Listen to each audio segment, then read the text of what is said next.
හොඳයි අයිබන් ළමයි හැමදෙනාටම අපි මගේ Zoom account එක පොඩ්ඩක් මාරු කළා. මාරු කිරීම නිසා අලුත් එක මේ ඔතෙන්ටිකේට් වෙනකන් ඇක්ටිව් වෙනකන් මට මීටින් එක පටන් ගන්න හැකියාව තිබුණේ නැහැ. මොකද නැත්තම් මගදී මීටින් එක ඩ්‍රොප් වෙන නිසා. හරි පුතේ. එහෙනම් අපි වැඩි පටන් ගමු. ආර්ද්‍රතා මිතිය. මෙතනදී මාතෘකාව ලියා ගන්න. ආර්ද්‍රතා මිතිය මේක සාමාන්‍යයෙන් ගත්තොත් එහෙම ප්‍රධාන කොටස් දෙකයි. එකක් තමයි නිරපේක්ෂ ආර්ද්‍රතාව. අනිත් එක තමයි සාපේක්ෂ ආර්ද්‍රතාව. absolute humidity අනිත් එක relative humidity. පුතේ මේක තමයි සාමාන්‍යයෙන් ගොඩක් දෙනා කතා කරන මාතෘකාව. සාමාන්‍යයෙන් ගොඩක් දෙනා දන්නේ ඔන්න ඔය points කීපය.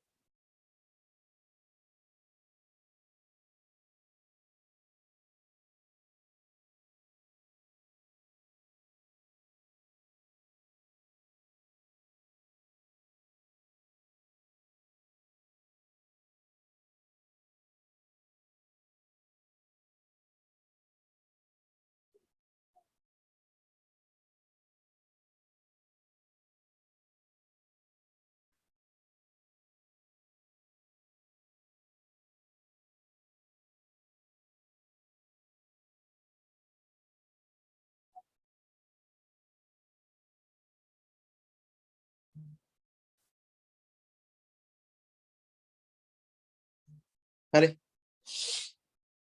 හැබැයි අමතක කරන්න එපා මේ කාරණයට කලින් අපි ඉගෙන ගන්න ඕන කාරණයක් තියෙනවා. ඒක තමයි සංතෘප්ත භාවය කියන එක. වායුගෝලයක් ජල වාෂ්පයෙන් සංතෘප්ත වෙන්නේ කොහොමද? ඒකත් එක්ක එතනින් එහාට ජල වාෂ්ප පවතින්නේ කොහොමද? තුෂාරාංකය කියලා කියන්නේ මොකද්ද? ඝනීභවණය වෙන්නේ කොහොමද? මොන මොන සාධක යටතේද මේක සිද්ධ වෙන්නේ කියන එක ගැන නිවැරදි අවබෝධයක් මෙන්න මෙතනදී ලබා ගන්න ඕනේ. මේක හරියට තේරුම් නැත්නම් මේ කිසිම දෙයක් සමීකරණ ටික පදකට හිටිනවා මිසක් අභ්‍යන්තරයේ යථාර්ථයේ නැත්නම් ඇතුලේ තියෙන මොකද්ද කියන එක හරියට ඔළුවට යන්නේ නැහැ. මේක නැත්තම්. මේක තමයි පොයින්ට් එක. හරි. රයිට්. ආර්ද්‍රතා මිතිය කියලා ලියලා මෙන්න මෙහෙම කැලි තුනකට වෙන් කරලා මේක දාගන්න. හරියට ලියුවොත් එහෙම संतृप्त भाव एक अनित एक निरपेक्ष आर्द्रताව ඊළඟ එක සාපේක්ෂ ආර්ද්‍රතාව.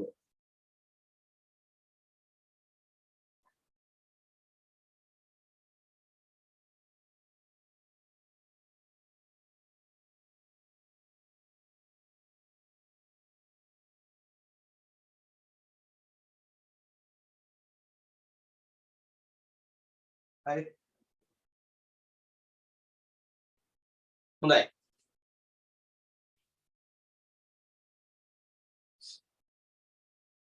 දැන් මොකද්ද පුතේ මෙතනදී අපි කතා කරන්නේ?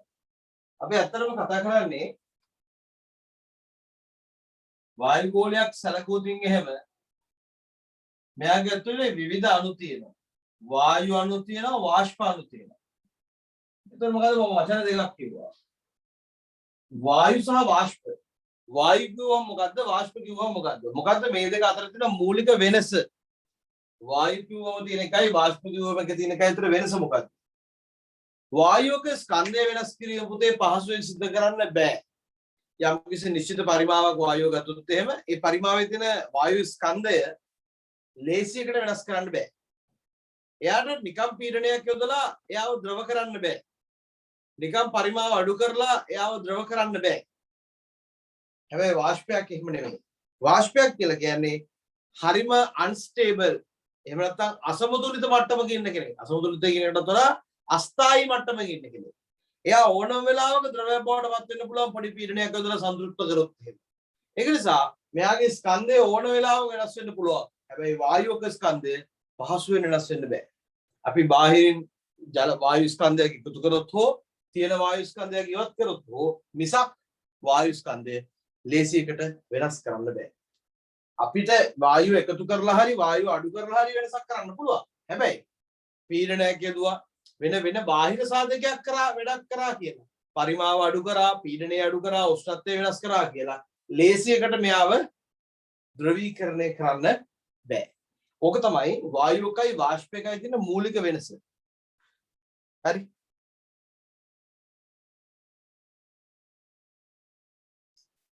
right. එතකොට මෙන්න මේ වගේ යම්කිසි වායුගෝලීය පරිමාවක් ගත්තොත් එහෙම මෙයාගේ ඇතුලේ වායු තියෙනවා, වාෂ්ප තියෙනවා. එතකොට මේ වාෂ්පයට පුතේ ජල වාෂ්ප අන්තර්ගත වෙන්න පුළුවන්, එතනෝල් තියෙන්න පුළුවන්. හරි, විවිධ ද්‍රවයන්ගේ වාෂ්පයන් තියෙන්න පුළුවන්. නමුත් මෙතනදී අපි කතා කරන්නේ ජල වාෂ්ප ගැන විතරයි. ඒකින් අනිත්‍යව ගැන යම්කිසි අදහසක් ගන්න පුළුවන්. නමුත් අපි මෙතනදී නිශ්චිතව කතා කරන්නේ ජල වාෂ්ප පිළිබඳව විතරයි. එහෙනම් වායු සහ ජල වාෂ්ප දෙකම ඉන්නවා. right. දැන් යම් වායුගෝලයක පවතින ජල වාෂ්ප ප්‍රමාණය පිළිබඳව මෙහිදී අවධානය යොමු කරයි.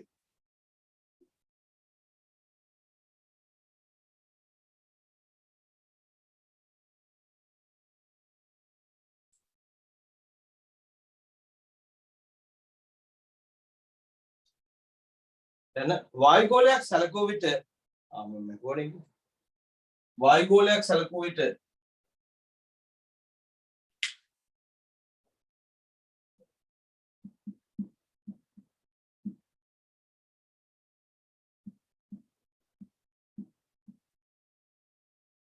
මූලික සංඝටක දෙකකට එය වෙන් කළ හැකියි.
හරි.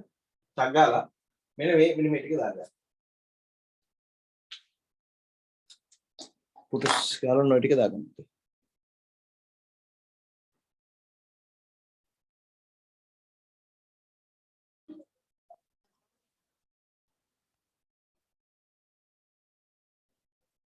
හොඳයි.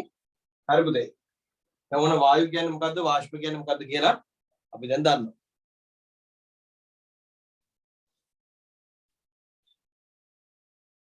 දැන් අපි බලමු මේ වාෂ්ප කොහොමද අදාළ සමතුලිතතාවයෙන් වායුගෝලයේ පවතින්නේ. මේක බොහොම ඉන්ටරෙස්ටිං කතාවක් පුතේ උදේ අහගන්න.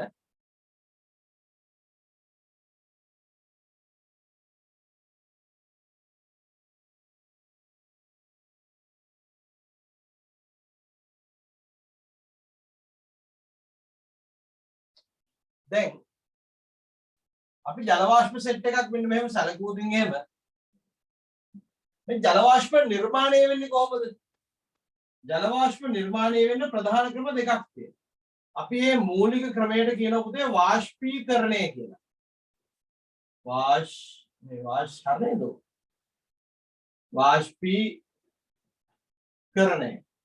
වාෂ්පීකරණය කියන එක ආකාර දෙකක් තියෙනවා. එකක් තමයි නැටීම, අනිත් එක තමයි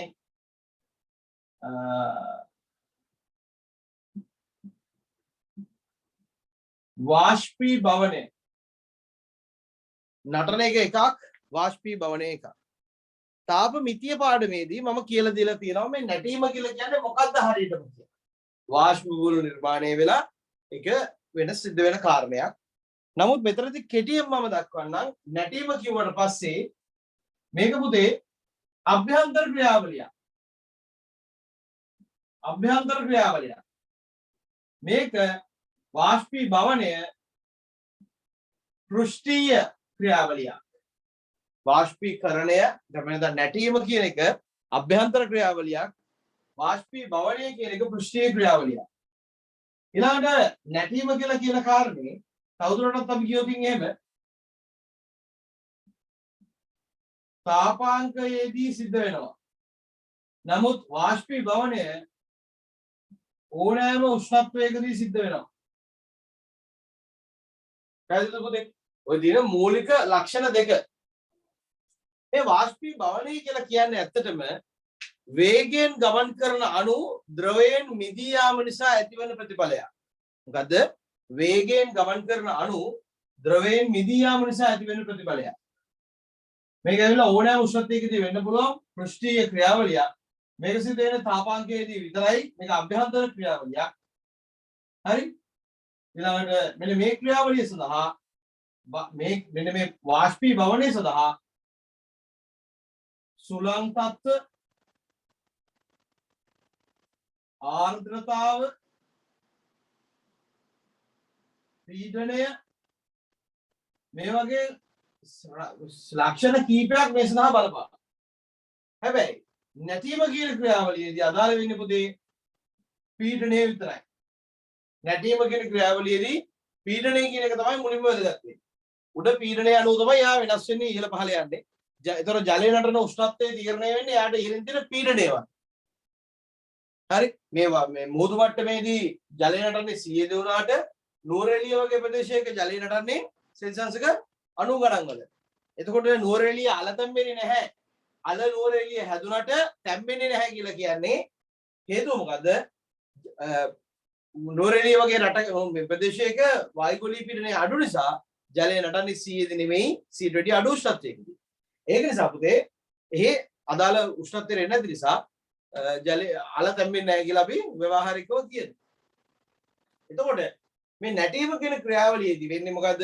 ජලය තුල තියෙන කුඩා කුඩා හිස් අවකාශයන් වල සංතෘප්ත වාෂ්ප බුබුලු නිර්මාණය වෙලා ඒ බුබුලු වල පීඩනයයි එයාට උඩින් ඉන්න වායුගෝලීය පීඩනයයි සමාන වෙච්ච ගමන් එයා මෙහෙම උඩට ඇවිල්ලා අර වාෂ්ප බුබුලු හරියට පැක් කරගෙන ඇවිල්ලා අන්ලෝඩ් කරනවා වගේ යටින් පැක් කරගෙන උඩට ඇවිල්ලා නිදහස් කිරීමක් සිද්ධ වීම තමයි නැටීමේදී සිද්ධ වෙන්නේ.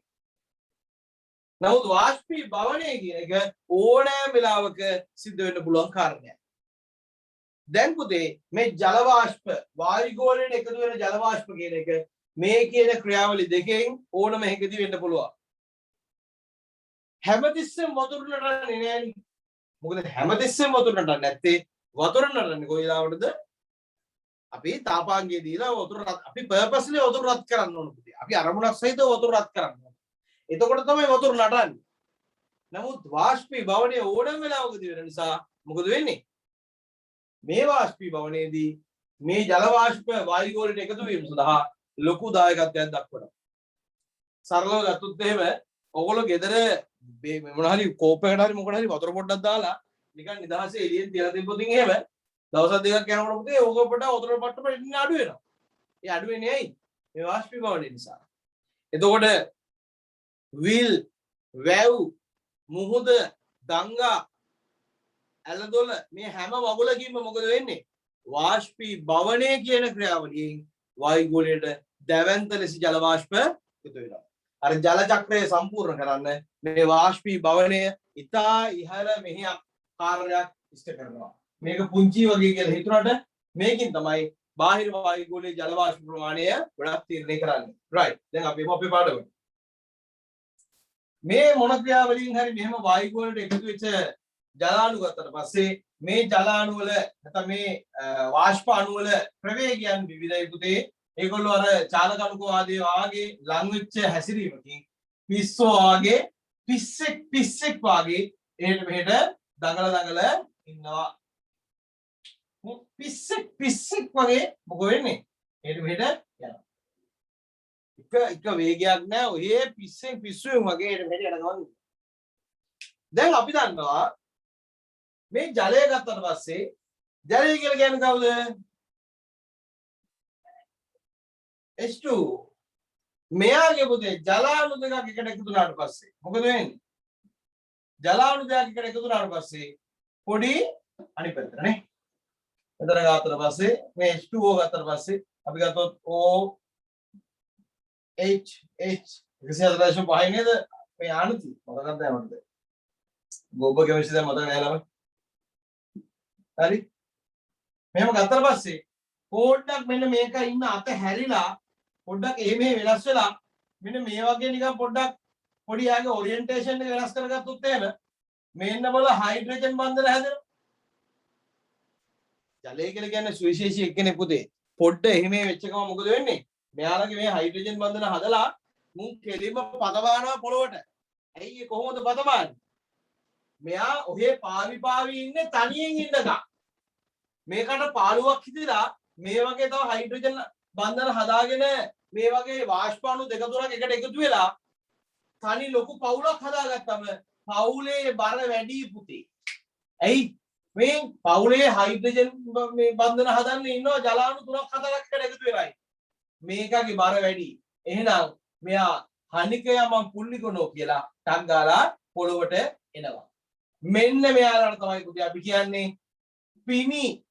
එහෙම නැත්නම් තුෂාර කියලා කියන්නේ මෙන්න මේවා තමයි. මොනවාද? තුෂාර. මේ වගේ ජලාණු දෙක තුනක් එකට එකතු වෙලා තුෂාර නැත්නම් පිනිබිදු හැදිලා පවුල් බරත් එක්ක කොල්ලා පල්ල හැදෙනවා. මෙන්න මේක තමයි පුතේ පිනි බානවා කියලා කියන්නේ. තුෂාර ඇති වෙනවා කියලා කියන්නේ ඩිව් එක කියලා කියන්නේ. ඔයගොල්ලෝ සිංහලෙන් ඩිව් කියලා කියනවා. තේරෙන භාෂාවකින් තුෂාර කියලා කියනවා. එදිනදා ජීවිතයේදී අපි පින්න කියලා කියනවා.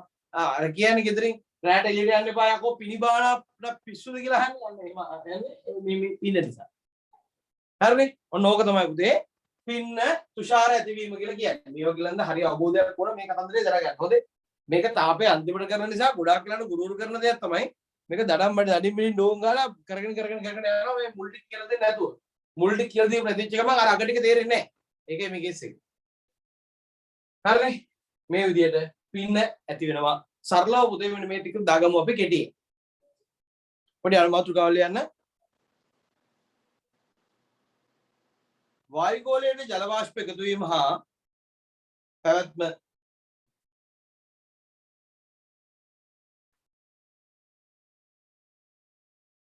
වායුගෝලයේ ජල වාෂ්ප එකතු වීම හා පැවැත්ම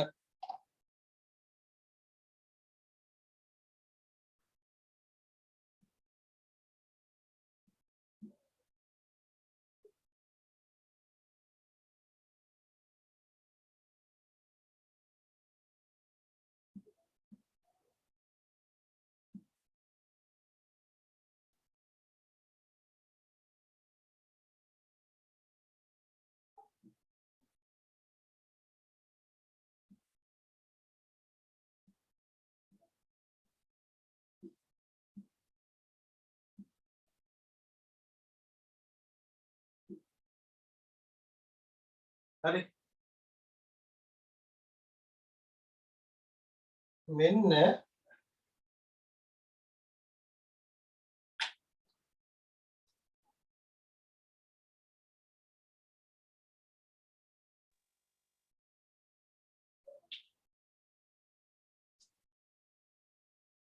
යන්නේ මේ සටහන දාගන්න පුතේ කෙටියෙන් දිග නෝට් වලට යන්න එපා දිග නෝට් වලට කියලා කරන්න පුංචි උන් නෙවෙයි ඒ නිසා කෙටියෙන් මේ පොයින්ට්ස් ටික දාගන්න මොකද්ද මෙතනදී වෙන්නේ කියලා ජල වාෂ්ප එකතු වෙන්නේ මෙන්න මේ කියන ක්‍රියාවලියේදී ඊළඟට ඒවා තනියෙන් පවතින චාලක ශක්තිය නිසා පිස්සෙක් වගේ මෙහෙට යනවා ඊට පස්සේ මෙයාට දැන් ඇති තනියෙන් හිටියා කියලා හිතලා පවුල් පන්සලක් වෙච්ච එකම මොකද වෙන්නේ ජලාණු දෙක තුනක් එකට එකතු වෙලා පත බිඳුවක් හදනවා මේ දින පුතේ පත ජල බිඳුව මේ පත බිඳුව බර වැඩි ඒක නිසා පොළොට වැහි මොකද වැහිදිය මහ බිම තෙමුවට බිම තෙමන්නේ වැහි විතරද කියලා එයා පල්ලෙහාට හරි ගල් දාගන්න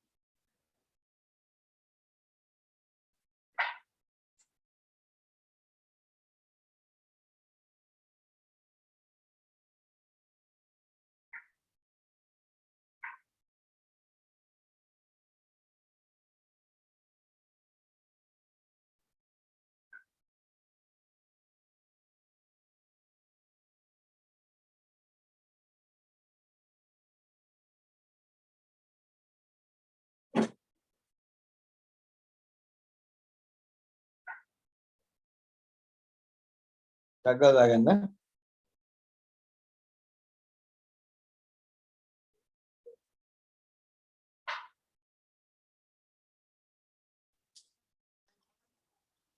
හොඳයි පුතේ. හරි. දැන් ඔන්න මූලික කතන්දර ටික දාන්න. මෙන්න මේ ක්‍රියාවලියට පුතේ. මෙන්න මෙහෙම ඉඳලා මෙන්න මේ විදිහට ජලජ බිඳු දෙක තුනක් එකට එකතු වෙලා තුෂාර බිඳු හදලා පල්ලෙහාට ඇවිල්ලා පත බාන එකට අපි කියනවා සංතෘප්ත වීම කියලා.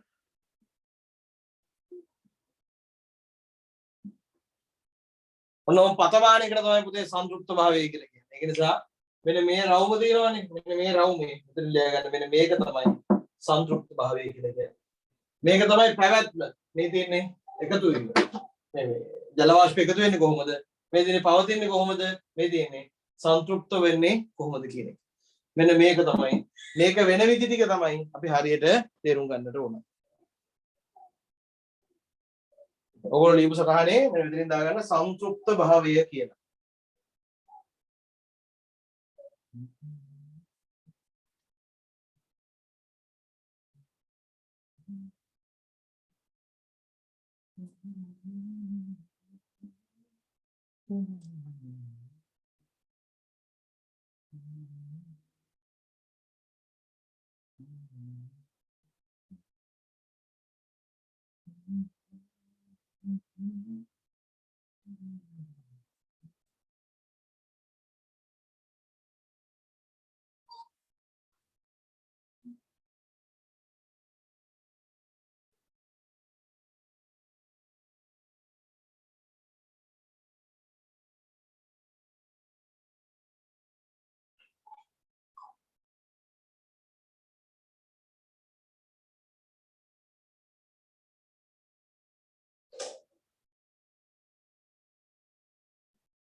හරි.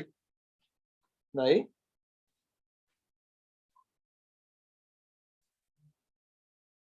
දැන් අපි කතා කරමු පුතේ සංතෘප්ත වෙන්න මොනවද තියෙන අවශ්‍යතා කොහොමද සංතෘප්ත වෙන්නේ කියලා. නේද? වායුගෝලයේ සංතෘප්ත භාවය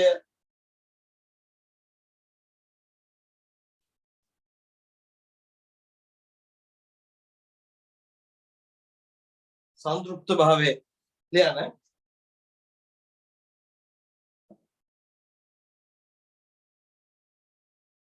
वायु अणुवल चालक शक्ति हेतुवेन वायु अणुवल चालक शक्ति हेतुवेन जलवाष्प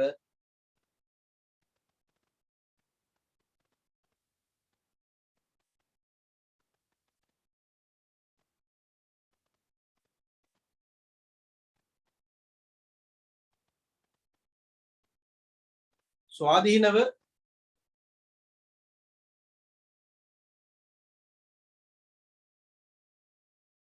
ही हैसिरे स्वाधीनव ही हैसिरे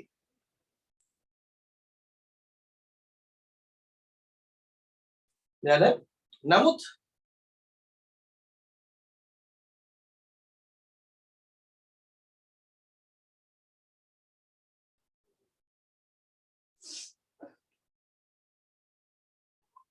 नमुत जल अणु अतर तो वाष्प अणु अतर वाष्प अणु अतर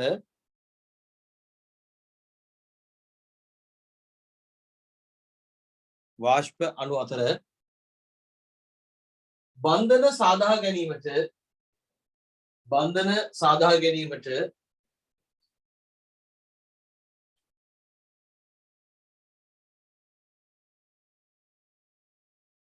හැකියාවක් පැවතුනොත්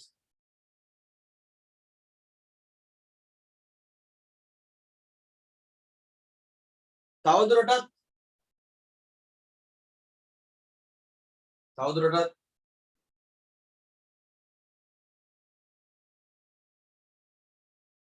වාෂ්ප ලෙස නොවේ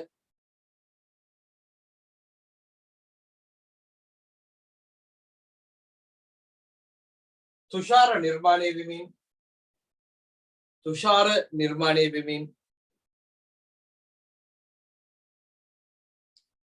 ද්‍රව ජලයේ බවට පරිවර්තනය වේ.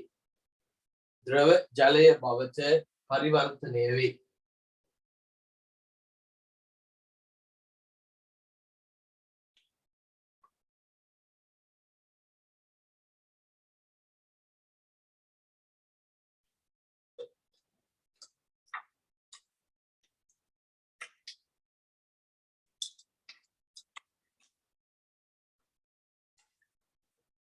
දැන් පොඩ්ඩක් කල්පනා කරලා බලමු මෙහෙම බන්ධන හදාගන්න නැඹුරු වෙන්නේ නැත්නම් බන්ධන හදාගන්න බලපෑම් කරන මොන මොන අවස්ථාවල වලද?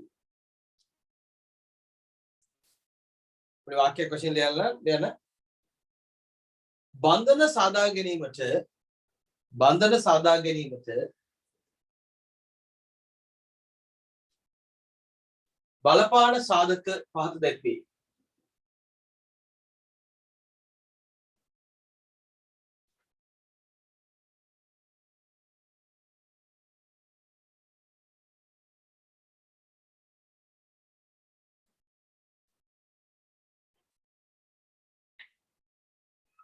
මූලිකම කාරණේ තමයි පුතේ උෂ්ණත්වය.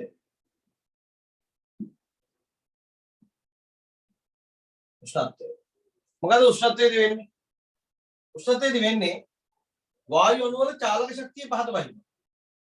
දැන් හිතන්න අපි කාගේ හරි අතක් අල්ලනවා කියලා. කාගේ හරි අතක් අල්ලන්න යනකොට ඒ අත මෙහෙම හොල්ල ඉන්නවා නම් මොකෝ වෙන්නේ?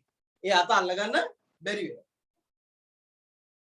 නෝ ඒ කියන්නේ එයාගේ චලනය වැඩි නම් තව කෙනෙක්ට බන්ධන සදා ගැනීම දුර්වලයි. හැකියාව අඩුයි.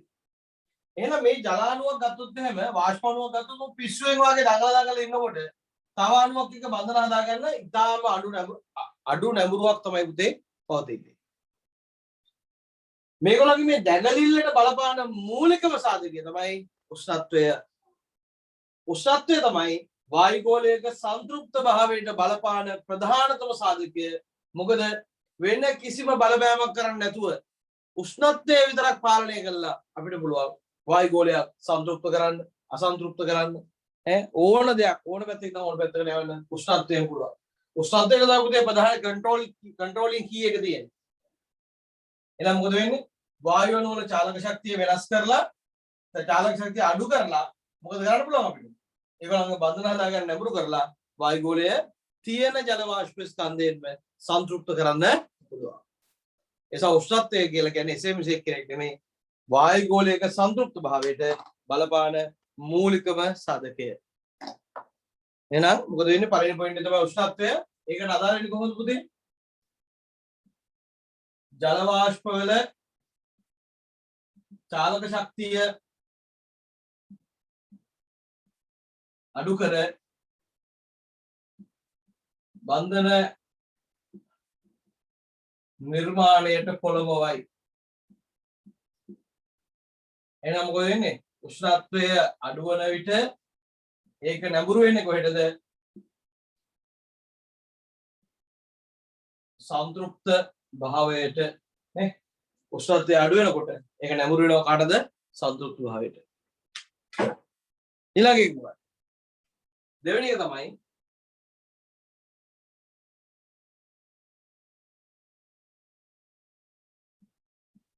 ජල වාෂ්ප ස්කන්ධය. යම් කිසි පරිමාවක් ඇතුලේ ජල වාෂ්ප ස්කන්ධය වැඩි වුණොත් මොකද වෙන්නේ? වැඩි වුණොත් එහෙම මේ අණු වලට එහෙට මෙහෙට යන්න හැකියාවනේ. මේ අණු වලට එහෙට මෙහෙට යන්න බෑ. මොකෝ වෙන්නේ? ඉඩමදි. ස්වාභාවිකව ලං වෙනවා. ලං වෙච්ච ගමන් චාලක ශක්තිය වැඩිපුර තිබ්බත් ලං වෙනකොට මොකද වෙන්නේ? ටංගාල බඳුන හදාගෙන ඔය කියන වැඩේ සිද්ධ වෙනවා. එහෙනම් මොකද වෙන්නේ? ජල වාෂ්ප ස්කන්ධය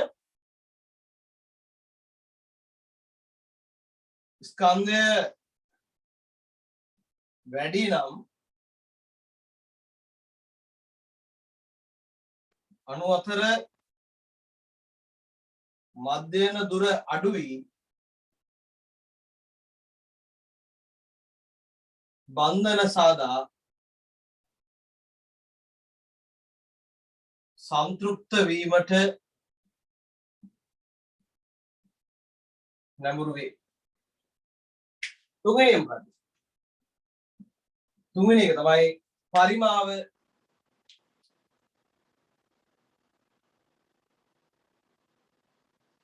පුතේ වායුගෝලයේ පරිමාව අඩු කරලා අපිට පුළුවන් මේ වැඩේම ආයෙ සිද්ධ කරන්න. පරිමාව අඩු කරා නම් වායු අණු අතර මේ මධ්‍යම දුර අඩු වෙනවා. අඩු වෙලා ඒගොල්ලන්ගේ සන්තුෂ්ට වීමට පෙළඹෙනවා. මේ කාරණේම තමයි. පරිමාවට දාලා වෙන්නේ මේ කාරණේම තමයි. ඊට අමතරව මේ පරිමාවට තව වැදගත් කෙනෙක් තමයි මේ පරිමාව අඩු කරලා අපිට සංතෘප්තකරණය කරන්න පුළුවන් සංවෘත පද්ධති. එහෙම නැත්නම් මේ පොඩි වාදනයක් නැත්නම් පොඩි බැරල් එකක් අරගෙන බැරල් එකට වතුර ටිකක් දාලා ඉවරලා හදාගන්න සංවෘත චූටි ප්‍රදේශයක් පරිමාවෙන් සෙල්ලම් දාන්න පුළුවන්. අපිට බෑනේ මේ වායුගෝලයත් එක්ක සෙල්ලම් කරන්න. වායුගෝලයේ පරිමාව අඩු වැඩි කරන්න අපිට බෑනේ. ඒ නිසා මේ පරිමාව වෙනස් කරලා මේ උෂ්ණත්වය අඩු වැඩි කරන එක පරිමාව වෙනස් කරලා සංතෘප්ත අසන්තෘප්ත කරන එක වළංගු වෙන්නේ මේ සංවෘත පද්ධතීන් සඳහා පමණයි. එහෙනම් මේක වළංගු වෙන්නේ කාටද? සංවෘත පද්ධතීන් සඳහා පමණයි. එහෙම නොවුනොත් එහෙම අර විවෘත පද්ධතීන් වායුගෝල වගේ අවස්ථාවල වලට පරිමාවෙන් බලපෑමක් කරන්න බෑ. හැබැයි උෂ්ණත්වය කියලා කියන්නේ ඕනම වෙලාවකට බලපෑම් කරන්න පුළුවන් කෙනෙක්. ඕනගේ හේල්ම ළඟට සෙල්ලම් දාන්න පුළුවන් කියන තමයි උෂ්ණත්වය. හරි? ඒක තමයි වැදගත්. මේක තමයි කිං. මේ දෙන්නට ලිමිටේෂන්ස් තියෙනවා. මේ දෙන්නට තියෙන පොඩි පොඩි සීමා මායි.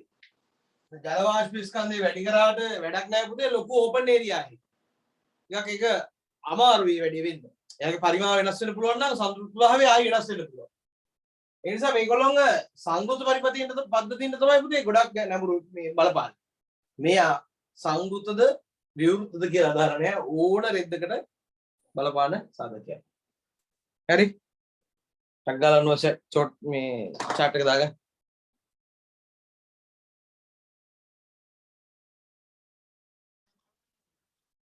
හරි පුතේ. දැන් ඔන්න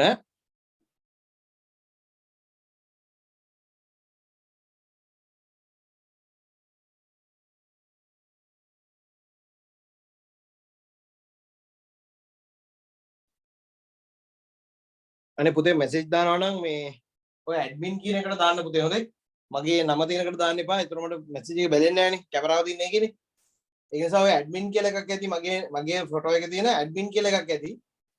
ඒකට දාන්න මැසේජ් මේ මොකද මට දැන් ඉස්සෙල්ලා මම දැන් දැක්කේ මොකද පොඩ පැහැදිලි කරන්න කියලායි කියලා තිබ්බා. කොයි ටිකද දන්නේ නැහැ. මම කොයිලා දාපු එකද දන්නේ නැහැ ඒක.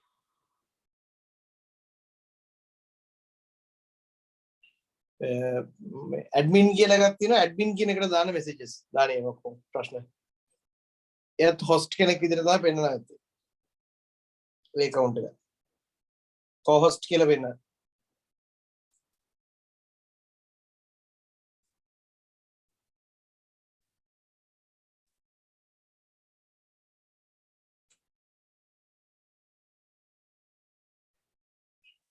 මේ දැන් ලියපු ටිකද පුතේ?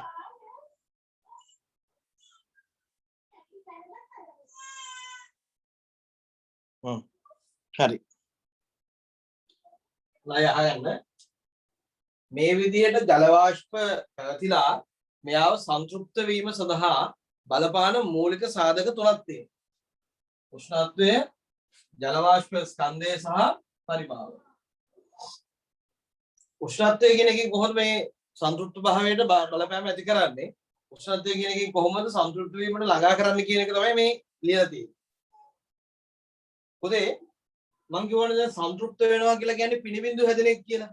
ඒ කියන්නේ මේ ජලාණු ලං වෙලා ජලාණු අතර බන්ධන හදාගෙන පිනිබින්දුව නිර්මාණය වුණොත් තවදුරටත් ඒක ඉන්න බෑ එතන. එයා පල්ලෙහාට එන්න ඕන. ඕකේ හැමතිස්සෙම සිද්ධ වෙන්නේ නැහැ. එයාට දරන්න පුළුවන් උපරිම ප්‍රමාණයට ඇවිල්ලා එයාව ලං වෙනකොට තමයි ඔය කියන කාරණේ සිද්ධ වෙන්නේ. එතකොට උෂ්ණත්වය කියන එක කොහොමද මේ සංතෘප්ත භාවයට බලපෑම ඇති කරන්නේ? යම්කිසි වායුගෝලයක් අරගෙන උෂ්ණත්වය අඩු කරන් එනකොට එයාගේ පුතේ මේ ජලාණු වල තියෙන චාලක ශක්තිය ක්‍රමයෙන් අඩු වෙනවා. මේ ජලාණු වල තියෙන චාලක ශක්තිය ක්‍රමයෙන් අඩු වෙනකොට එයාලා ටිකක් ලං වෙලා එයාලා බන්ධන හදා ගන්න නැඹුරුවක් ඇති කරනවා. මොකද මධ්‍යන චාලක ශක්තිය අඩු වෙච්ච ගමන් එයාලා යොමු වෙන්නේ කෙලිම බන්ධන හදා ගන්න. හරි? ඒතර ඒකේ ප්‍රතිඵලයක් විදිහට මොකද වෙන්නේ? මෙයාලා තව ටිකක් ලං වෙලා ජල බිඳු හදලා නැත්නම් පිණි බිඳු හදලා පල්ලෙහාට එන්න තමයි නැඹුරු වෙන්නේ. ඒ නිසා තමයි ලිව්වේ ජල වාෂ්ප වල චාලක ශක්තිය අඩු කර බන්ධන නිර්මාණයට පොළඹවනවා. ඊට පස්සේ තරකයක් ගේන්න පුළුවන් උෂ්ණත්වය අඩු වෙන විට සම්පූර්ණ භාවයට ලං වෙනවා කියන්නේ. මෙතන වෙන්නේ මොකද්ද? මේ තියෙන ජල වාෂ්ප ස්කන්ධය. මේ ජල වාෂ්ප ස්කන්ධය වෙන දේ තමයි පුතේ ජල වාෂ්ප ස්කන්ධය වැඩි නම් මොකෝ වෙන්නේ? ස්කන්ධය වැඩි වෙනකොට ඒ අණු අතර තියෙන මධ්‍යන දුර ටික ටික අඩු වෙනවනේ. එතන මිනිස්සු 10 දෙනෙක් ඉන්න පුළුවන් කාමරේ 5 දෙනෙක් ඉන්නවා කියලා. එතන මිනිස්සු අතර යම්කිසි මධ්‍යන දුරක් තියෙනවා. තව මිනිස්සු 3 දෙනෙක් ඕකට දැම්මම පස්සේ දැන් යාළුවට හැසිරෙන්න තියෙන කාමරේම තමයි. හැබැයි යාළුවට යනකොට ඒගොල්ලෝ අතර පවතින මධ්‍යන දුර ටික ටික අඩු වෙනවා. එහෙනම් ඒ අඩුවීම වගේම තමයි මේ ජල අණු වලට තමන්ගේ අසල්වාසී නේබර්ස් අතර පවතින මධ්‍යන දුර ක්‍රමයෙන් අඩු වෙනකොට එයාලා බන්ධන හදා ගන්න පොඩි ටෙන්ඩන්සි එකක් නැඹුරුවක් ඇවිල්ලා බන්ධන හදාගෙන සම්පූර්ණ වීමට පෙළඹෙනවා. ඊළඟ තුන්වෙනි සාධකය තමයි පුතේ පරිමාව. පරිමාව කියලා කියන්නේ මොකද්ද? දැන් අපි සාමාන්‍යයෙන් ගත්තොත් එහෙම මේ සංවෘත පරිසරයක් අරගෙන ලොකු බැරල් එකක් වගේ සංවෘත පරිසරයක්. බැලුමක් කියන සංවෘත පරිසරයක්. වසා ඇති කාමරයක් කිව්වෝ සංවෘත පරිසරයක්. මේ වගේ පරිසරයක් අරගෙන මේකේ පරිමාව ටික අඩු කරන් යනකොට මොකද වෙන්නේ? ඒකේ වෙන්නේ මේ විදිහටම පරිමාව අඩු වෙනකොට මෙයාලා අතර පවතින මධ්‍යන දුර ක්‍රමයෙන් අඩු වීමම තමයි. එයාලා අතර පවතින මධ්‍යන දුර ක්‍රමයෙන් අඩු වෙනකොට නැවත මේ කියන සන්ත්‍රාසීම සිද්ධ වෙලා සන්තුලිත භාවයට පෙළඹෙනවා. හැබැයි මතක තියාගන්න පරිමාව වෙනස් කරන්න පුළුවන් සංවෘත පද්ධතීන් වල පමණයි. ඕපන් ඒරියාස් වල එහෙම නැත්නම් වායුගෝලය නිදහස් වායුගෝලය වගේ ඕපන් ඒරියා එක මේ පරිමාව අඩු වීම සාර්ථකව සිදු කරන්න බෑ පුතේ. පැහැදිලිද? ඒ නිසා මේ තර්කය වළංගු වෙන්නේ කාට විතරද? සංවෘත පද්ධතිය සඳහා විතරයි. ඉතුරු කට්ටිය නම් සාමාන්‍යයෙන් ඕපන් වුණත් බලපානවා. මේ ජල වාෂ්ප ස්කන්ධය ගොඩක්ම නැඹුරු වෙන්නේ සංවෘත පද්ධතීන් සඳහා. මේ සංවෘත පද්ධතීන් වලටත් බලපානව නැතුව නෙමෙයි. විවෘත පද්ධතිය. දැන් අපි ගත්තොත් එහෙම ජල වාෂ්ප සාන්ද්‍රණය වැඩි වුණොත් එහෙම සාමාන්‍ය වායුගෝලේ එයාලා මේ සංතෘප්ත වීමට පෙළඹෙනවා. නැඹුරුවක් පවතිනවා. මම නැහැ කියන්නේ නැහැ. නමුත් මේක නිකන් අතරමැදි අවස්ථාවක්. සමහර වෙලාවට හුලඟක් ඇවිල්ලා ජල වාෂ්ප ටික විහිදලා ගියොත් එහෙම නැවත යාගේ සංතෘප්ත භාවයෙන් අයින් වෙලා හොඳට අසන්තෘප්ත පැත්තට පෙරලෙනවා. මොකද ජල වැදගත් වෙන්නේ ජල අණු කොච්චර එකිනෙකාට ලං වෙනවද කියලා. ලං වෙන තරමට භයානකයි. ලං වෙන තරමට බන්ධන හදන්න තමයි බලන්නේ. ඒක ඉතින් ලෝක ස්වභාවය. හරි. right. හොඳයි. ඔන්න පුතේ නම් මේ කතන්දරේ දැන් හරි. මම මේක පොඩි chart එකකට දෙන්නම්. මේක මම හැමතිස්සෙම පන්තියේ දෙනවා මේ chart එක.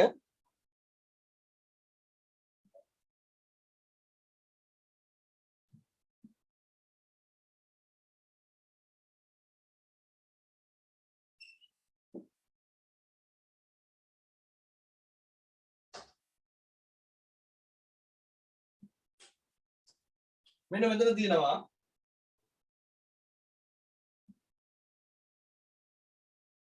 අසන්තෘප්ත පද්ධතියක්. මෙයාගේ ස්කන්ධය m not උෂ්ණත්වය θ not පරිමාව v not. දැන් මේ පද්ධතිය අපිට සන්තෘප්ත කරන්න පුළුවන් ප්‍රධාන ක්‍රම තුනකට.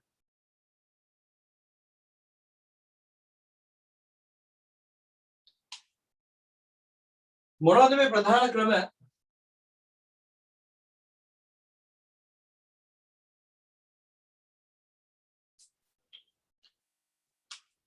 එක සයිස් බෝල් තුනක් ගහගන්න ඕනේ.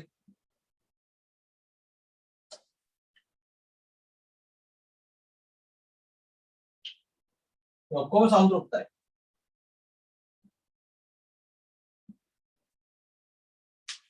මට පුළුවන් පුතේ බොහොම සරලව මෙයාට තව අමතර ස්කන්ධයක් එකතු කරලා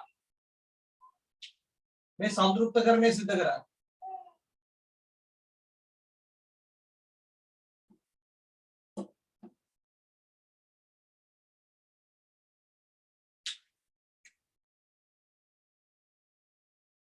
මට ඕනම් පුළුවන් යම් කිසි උෂ්ණත්වයේ ප්‍රමාණයක් අඩු කරලා එයාව සන්තුෂ්ත කරන්න.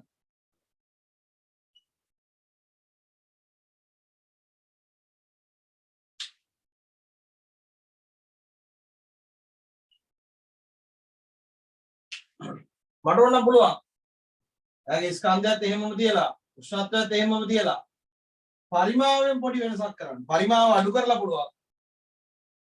පරිමාව අඩු කරලා අපිට පුළුවන් ඒක සන්තුෂ්ත කරන්න.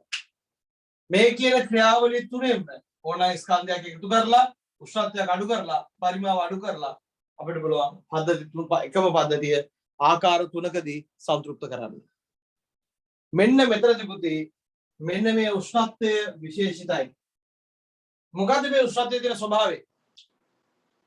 තිබුණු ජල වාෂ්ප ස්කන්ධයම තමයි පොඩ්ඩක්වත් වෙනස් නැහැ. තිබුණු පරිමාවම තමයි. මොකද වෙලාදී? පද්ධතියක් උෂ්ණත්වය අඩු කරන් ගිහිල්ලා තිබුණු ජල වාෂ්ප ස්කන්ධයෙන්ම සංතෘප්ත වෙන උෂ්ණත්වය නේද මේ තීටා නෝට් ඍණ තීටා කියලා කියන්නේ.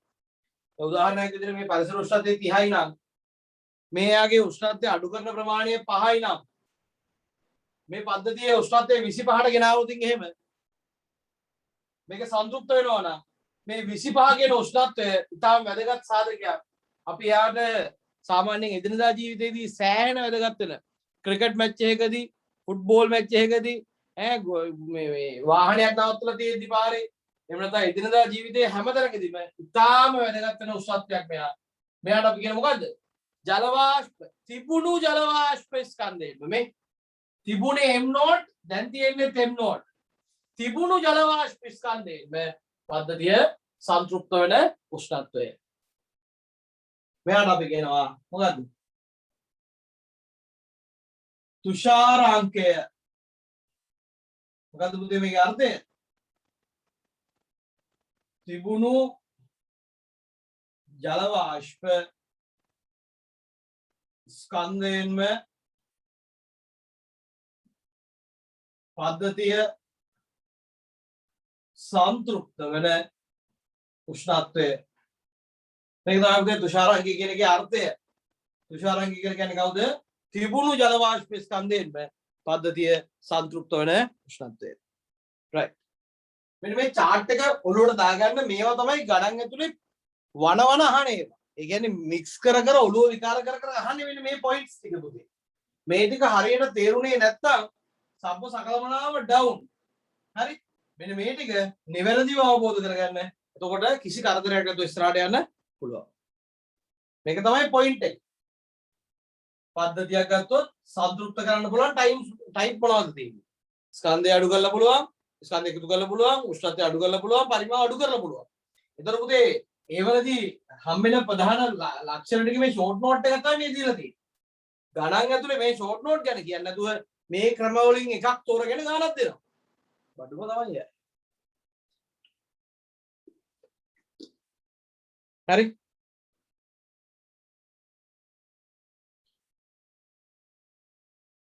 මේ තුෂාරාංකයේ මේ වීඩියෝ එක ඉතාම වැදගත් පුතේ. හරි? මේ ටික බලා ගන්න. හරියට අවබෝධ කරගන්න. අමාරුමයි කියලා හිතන දේවල් හරි ලේසියෙන් තේරුම් ගන්න පුළුවන් තරම්. මේ ෂෝට් නෝට් එක මේ chart එකට ටක් ගාලා දාගන්න. දැන් පුතේ සාපේක්ෂ තුෂාරාංකය සහ සංතෘප්ත භාවය පිළිබඳව යම් අදහසක් ඔයාලට තියෙනවා. දැන් අපි යමු අර කියමු ප්‍රධාන මාතෘකා දෙකට. මාතෘකාව ලියන්න. නිරපේක්ෂ ආර්ද්‍රතාව absolute humidity.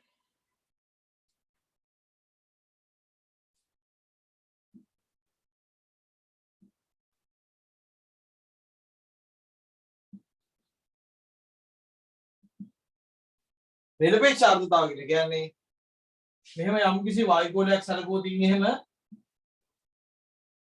මේ යම් පරිමාවක් මේ පරිමාව v නම් මෙයා විදිහට ජල වාෂ්ප ස්කන්ධය m නම්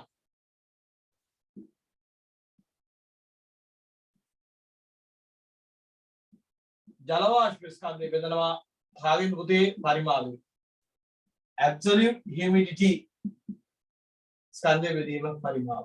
මෙන්න මේක තමයි නිරපේක්ෂ ආර්ද්‍රතාව කියලා කියන්නේ. මේකේ ඒකකය ඝන මීටරයට කිලෝග්‍රෑම්. මේක සරලව කිව්වොත් පුතේ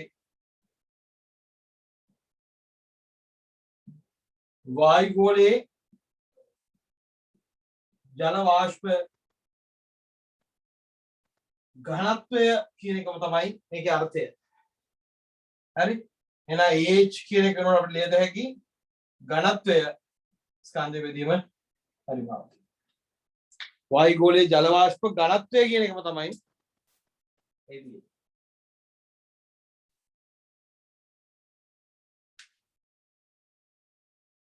ටක් ගාලා නෝක දාගන්න.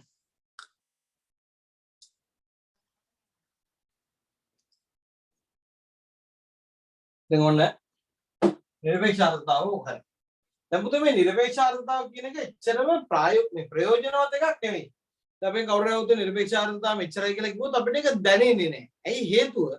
නිරපේක්ෂ ආර්ද්‍රතාව කියන කාරණය නිකන් ඉලක්කමක් විතරයි. දැන් ඔයගොල්ලෝ ප්‍රශ්නයකදී ඇත්තටම මේකද ඉගෙන ගැනීම මොන වගේ දෙයක්ද? ඇයි මේක ඉගෙන ගත්ත යුත්තේ කියලා. පුතේ අපේ හැමේ තියෙන ජල වාෂ්ප දාඩිය විදිහට එළියට යන්නේ එළියට වාෂ්ප වෙලා යන්නේ එළිය වායු ගෝලයේ ජල වාෂ්ප වලට ඉඩ තියෙනවා නම් විතරයි. මොකද ඒ කුණුවක්.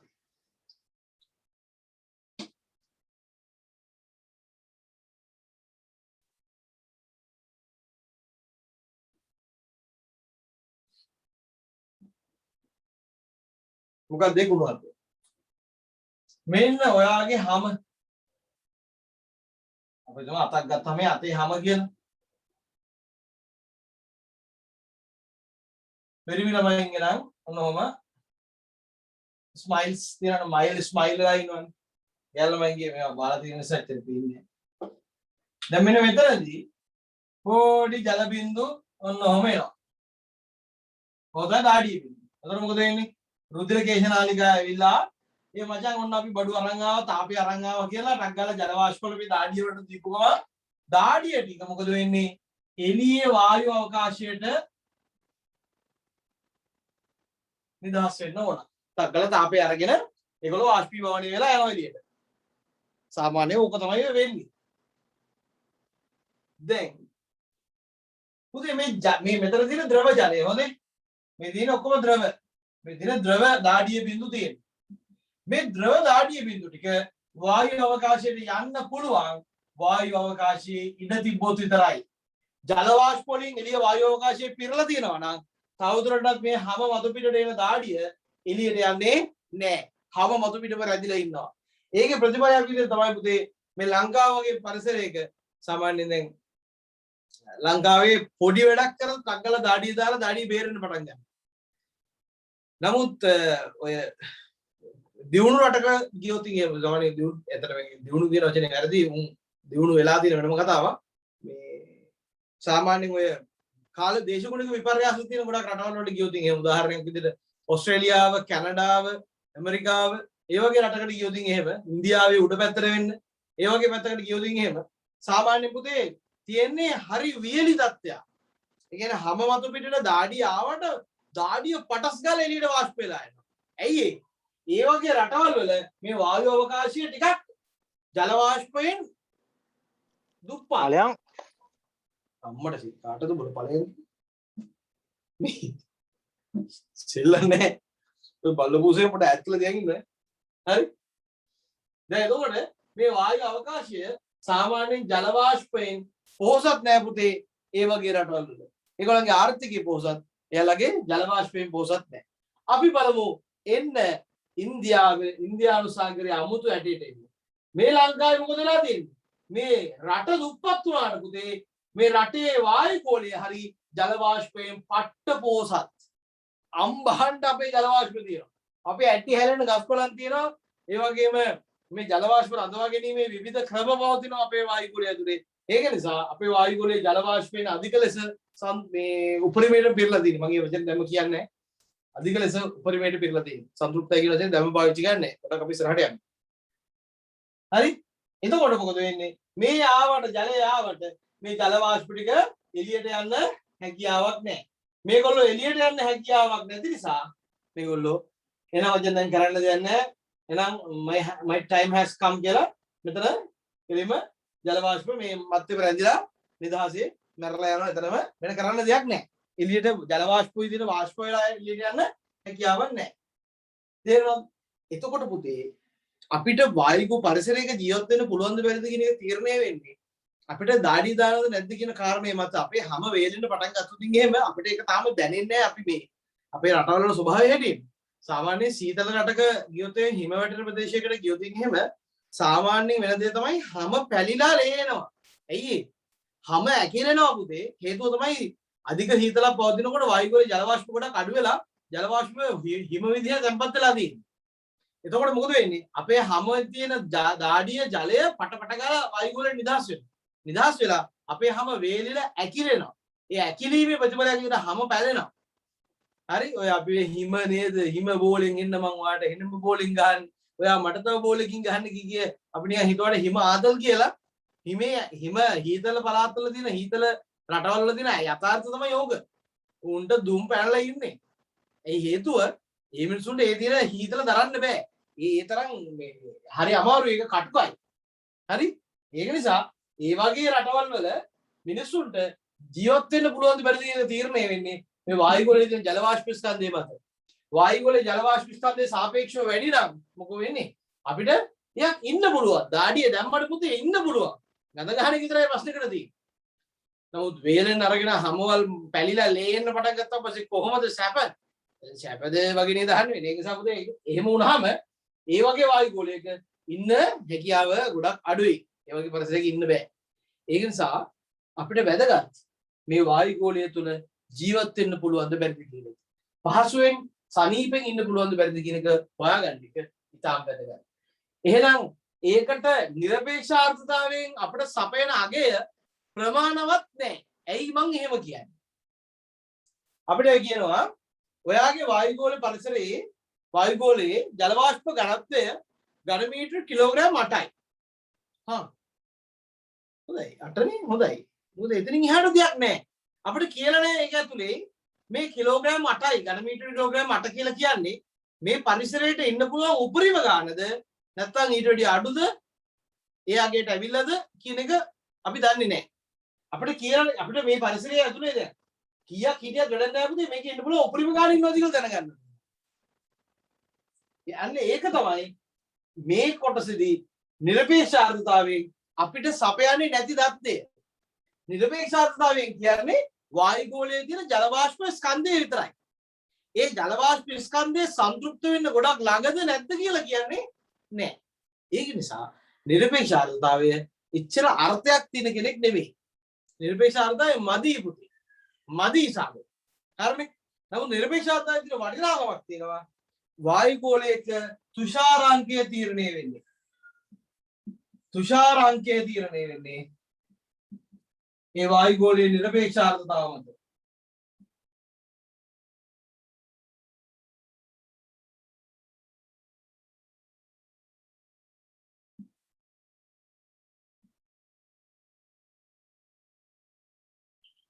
මෙන්න මේක වැදගත්. වායු ගෝලයේ තුෂාරාංකය තීරණය වෙනවා පුතේ ඒ වායු ගෝලයේ නිර්පේක්ෂාර්ථතාවය මත. අන්න ඒක තමයි අපිට නිර්පේක්ෂාර්ථතාවයේ තියෙන එකම පළපුරුදු. හරිනේ?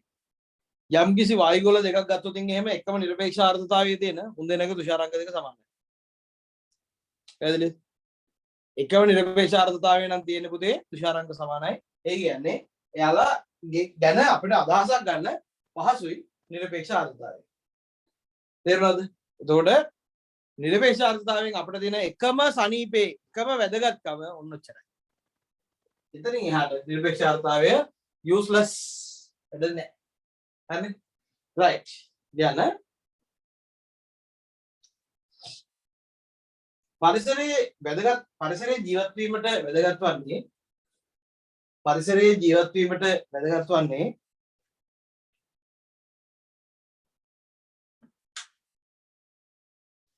වායු ගෝලයේ පවතින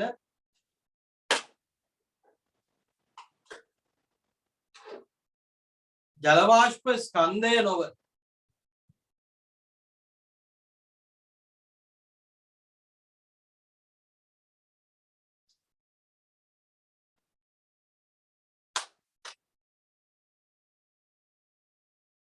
ජල වාෂ්ප ස්කන්ධය නොව එම ස්කන්ධය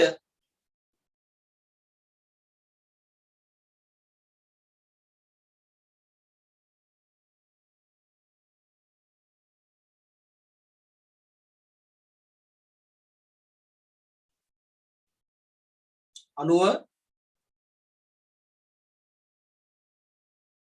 වායුගෝලය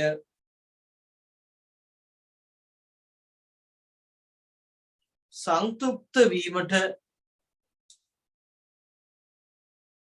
කොතරම් ආසන්නද යන්න මතයි.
right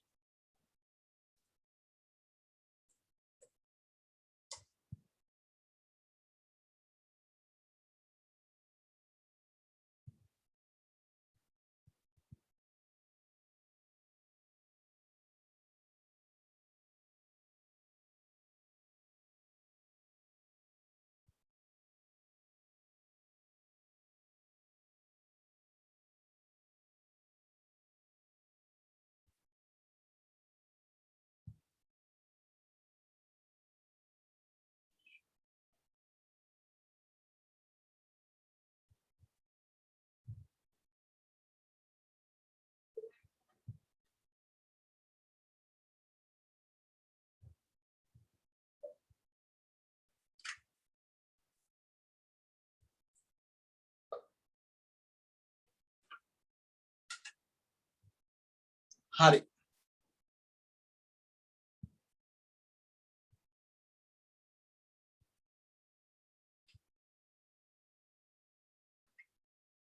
හොඳයි දැන් ඊළඟට වෙනම මේ තරුව දාලා ලියන්න යම් වායුගෝලයක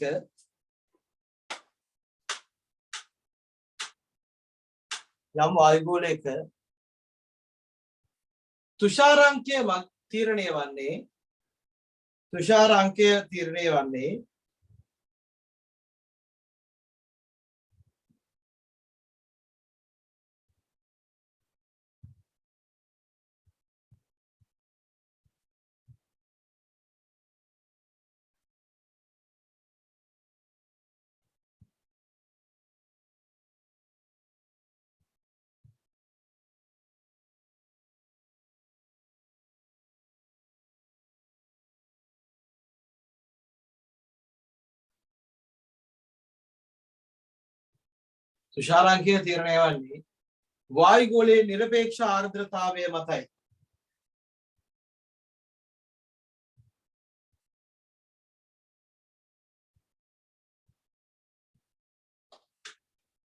හොඳයි. ඔන්න දරුවේ ප්‍රශ්නයක් අහනවා මගෙන්. මේ ප්‍රශ්නේ අත්‍තරම සුපිරි ප්‍රශ්නයක්.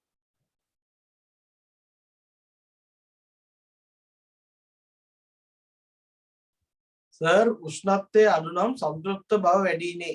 එතකොට සීතල රටවල් වල කොහොමද සංතෘප්ත භාවය අඩු වෙන්නේ? ඕක පුතේ මේ පාඩම ගිහලා සාපේක්ෂ ආර්ද්‍රතාවත් කියලා ඉවරනවා පස්සේ මම කියලා දෙන්න. ඕක ටිකක් කම්ප්ලෙක්ස් කතන්දරයක්. හොඳේ. ඕක වෙන්නේ කොහොමද කියන්නේ.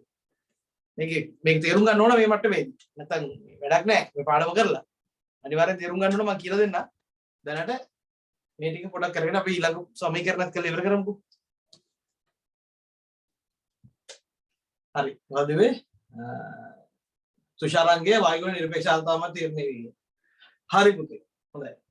ඔතන තරුවක් දාලා කොටු කරලා මල් දාලා තරු දාලා තියාගන්න ඕක වැදගත්. සමහර කියලා කියන්නේ 2015 16 ක ගානක් තියෙනවා කෙලිම ඕකෙම දීපු පොයින්ට් එකක්. තුෂාරංකය සමාන වෙන තැන්වල මේ නිරපේක්ෂ ආර්ද්‍රතාවය සමානයි කියන්නේ. ඒකත් දාගන්න වායුගෝලයේ නිරපේක්ෂ ආර්ද්‍රතාව සමාන නම් තුෂාරංකත් සමානයි.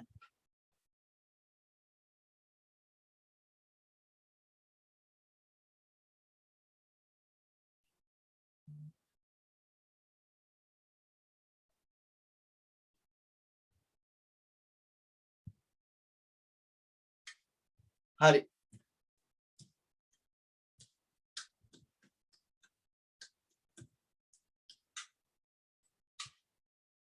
දැන් ඔන්න පොයින්ට් එකත් හරි.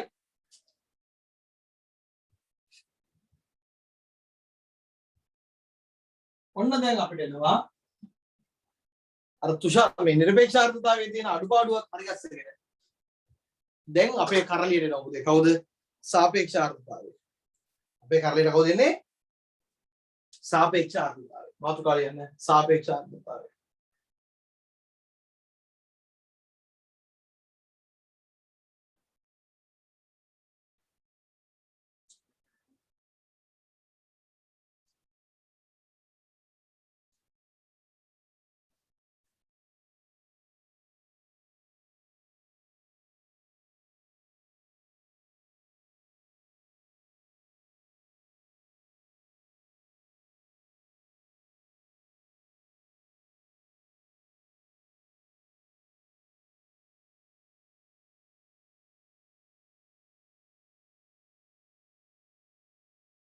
හරි.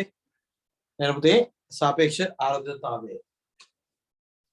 සාපේක්ෂ ආර්ද්‍රතාවය බලන්නේ මේ වෙලාවේ තියෙන්න පුළුවන් උපරිම ගාණෙන් මේ වෙනකොට කීයක් පිරලාද? 100ට කීයක් පිරලාද? මොකද මේ වෙලාවේ තියෙන්න ඕන උපරිම ගාණෙන් මේ මොහොතේ කොච්චර පිරලාද කියන එක තමයි බලන්නේ. හරිනේ. හරියට ටැංකියක් ගත්තොත් එහෙම මේ ටැංකිය තියෙන්න පුළුවන් උපරිම පරිමාව 10යි ඝන මීටර නම් මේක දැනට අපි හිතමු 8යි ඝන මීටර පිරලයි කියලා. එහෙනම් මෙයාගේ සාපේක්ෂ ආර්ද්‍රතාවය කියලා කියන්නේ 80යි.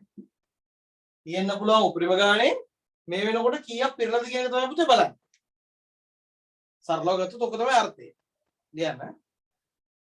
වායුගෝලයේ අදාළ උෂ්ණත්වයේදී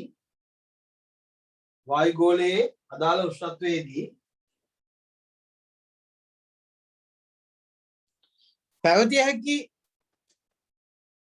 හැකි උපරිම ජල වාෂ්ප ස්කන්ධයෙන්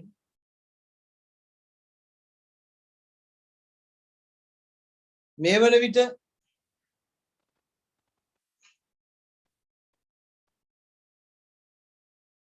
කොපමණ ප්‍රමාණයක්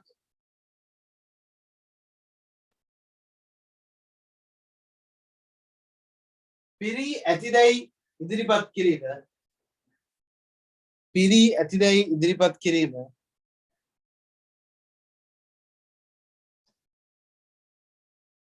මෙහිදී සිදුවේ.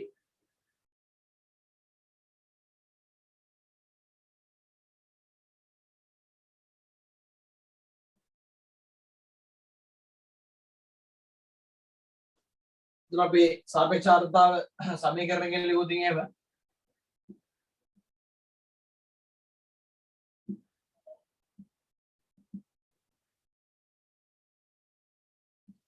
තීටා උෂ්ණත්වයේදී පවතින ජල වාෂ්ප ස්කන්ධය බෙදනවා තීටා උෂ්ණත්වයේදී संतृप्त जल वाष्प स्कंदे වැඩි කරනවා 100 ඔය 100 අමතක කරන්න එපා. ගොඩක් ළමයි ඔය 100 අමතක කරලා ඔය සමීකරණයට දැන් ලකුණු ගණන් නැති කරගන්න. හරිනේ මේ තියෙන පොතේ දැන් තියෙන ගාන. තීතා උෂ්ණත්වයේදී සන්තුෂ්ඨ ජල වාෂ්ප ස්කන්ධය කියලා කියන්නේ දැන් තියෙන ගානේ මේ උෂ්ණත්වයේ හැටියට තියෙන බල උපරිම ගාන තමයි යට තියෙන්නේ. උඩ තියෙන දැන් තියෙන ගාන 100 වැඩි කරාම ප්‍රතිශත වෙනවා. ඕක සරලයි. එහෙනම් relative humidity RH සමානයි m බෙදීම නැත්නම් m theta බෙදීම m saturated theta සංතෘප්ත theta වාරයක් 100. ඔන්න ඕක තමයි පින්වත මූලිකම සමීකරණය. දැන් නිකන් වෙන සමීකරණ අනුමත වෙන්න ගිහිල්ලා හරිනේ පිස්සුව අප්ලෝඩ් කරගන්න එපා. ඕක තමයි කතන්දරේ. ටගල් දාගන්න. හොඳයි. දැන් ඔන්න මේ කතන්දරේ හරි. අපි දන්නවා පොතේ අපිට තියෙනවා PV සමානයි mr' t කියලා සමීකරණයක්. PV සමාන nRT වලට කලින් ඉන්නේ. හරි PV සමාන nRT දාලා ගත්තත් කමන්නේ නැහැ. එතකොට යම් කිසි වෙලාවකදී මට දෙන ස්කන්ධය ලියන්න පුළුවන් PV බෙදීම r' t කියලා. එතකොට මේ ස්කන්ධය කියලා කියන්නේ මොකද්ද? θ උෂ්ණත්වයේදී ස්කන්ධය කියලා කියන්නේ මේ වෙලාවේ පීඩනය වාරයක් පරිමාව බෙදීම r' නියතයක් මේ අදාළ උෂ්ණත්වය. මේ වෙලාවෙම සංතෘප්ත කරොත් එහෙම ඒකට අදාළ ස්කන්ධය මම ගන්නවා ms θ. එතකොට මට මෙතනදී පීඩනය පුතේ ps θ බවටපත් වෙනවා. පරිමාව එහෙමමයි r' එහෙමමයි tත් එහෙමමයි. මේකට ඔය ටික දැම්මට පස්සේ RH සමානයි මොකද වෙන්නේ? p θ වාරයක් v බෙදීම r' t. මෙතන උඩට එනවා r' t බෙදීම ps θ වාරයක් v වැඩි කිරීම 100ක. මේ ටිකට මේ ටික මේකට මේක දැබලා ගියාම අපිට RH වල සමීකරණයක් එනවා p θ බෙදීම ps θ වැඩි කිරීම 100 කියලා. මේකත් පුතේ ගණන් හදන්න භාවිතා වෙන ප්‍රධාන සමීකරණයක්. හැබැයි මේකින් එන උත්තරේ මේකින් එන්නේ නැහැ. චුට්ටක් වෙනස් වෙනවා සමහර ලාවට. ඇයි ඒ මොකද්ද හේතුව? ඒකට හේතුව තමයි මේ සමීකරණය අපි ගත්තේ ජල වාෂ්ප වලට PV සමාන nRT දාලා. අපි හොඳ හැටි දන්නවා ජල වාෂ්ප කියන දේ නාහන නාහෙට අහන්න නැති ගොබ්බ යකේ. ජල වාෂ්ප උදේ කොච්චර කිව්වත් පරිපූර්ණ වෙන්නේ කියලා ඌ කැමති නැහැ පරිපූර්ණ වෙන්න. එහෙනම් ඌ මේ සමීකරණයට වාංගු වෙන්නේ නැහැ. මේ සමීකරණේ කියන විදිහට ඒක හැසිරෙන්නේ නැහැ. එහෙනම් මේ සමීකරණය දාලා අපි කරපු උපකල්පනය නිසා ජල වාෂ්ප වල පරිපූර්ණ හැසිරීම දුර්වල නිසා නැත්නම් පරිපූර්ණ ලෙස නොහැසිරෙන නිසා මේ උත්තරේ මේකයි අතර යම් වෙනසක් එනවා. නමුත් ගොඩක් ළඟයි almost okay. අර නැට්ට පිටින් අලිපැරන ලෝකෙකින් ඔක චුට්ටක් වෙනස් වුණා කියලා නහෙන් ගන්න දෙයක් නැහැ. අන්න ඒක නිසා පොඩ්ඩක් වෙනස් වුණාට කමක් නැහැ කියලා හිතාදාගෙන මේකත් භාවිතා කරනවා. හරිනේ? ඒක මොකද වෙන්නේ? ජල වාෂ්ප වල අපරිපූර්ණ හැසිරීම නිසා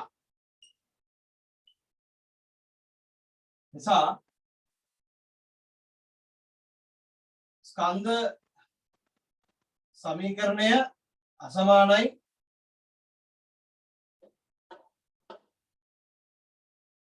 පීඩන සමීකරණය. නේ අපරිපූර්ණ හැසිරීම නිසා ස්කන්ධ සමීකරණය පීඩන සමීකරණය 100ක් සමාන වෙන්නේ නෑ. පොඩි වෙනස්කම් තියෙනවා. ඕව මොනවද අප්පා? කවුද මේ රටේ ලෝක වෙන දේවල් එක්ක කවුද උච්ච හිතන්නේ? මොකද දාගෙන හරි. දැන් පුතේ මේ සමීකරණයෙන් අපිට පුළුවන් ජල වාෂ්ප ඝනත්ව සුළුද ඉදිරිපත් කරන්න. මොකද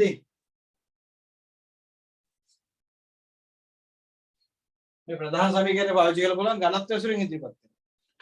ඔය සමීකරණයම උඩ යට දෙක පරිමාණ බෙද එකම පරිමාවන්ට තියෙන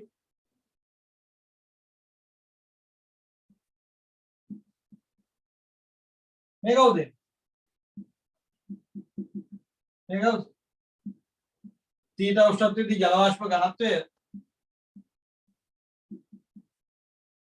තීතා උෂ්ණත්වයේදී සංතෘප්ත ජල වාෂ්ප ඝනත්වය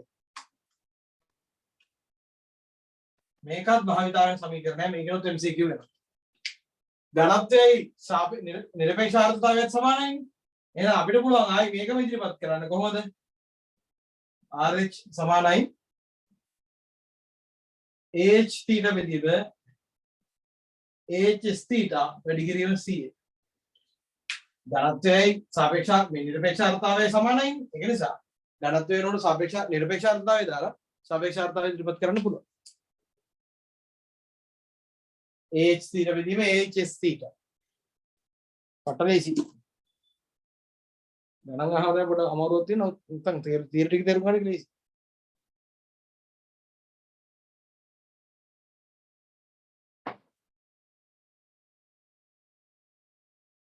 මේක තමයි කාරණා. බලන්න නයනී එකේ හැටි.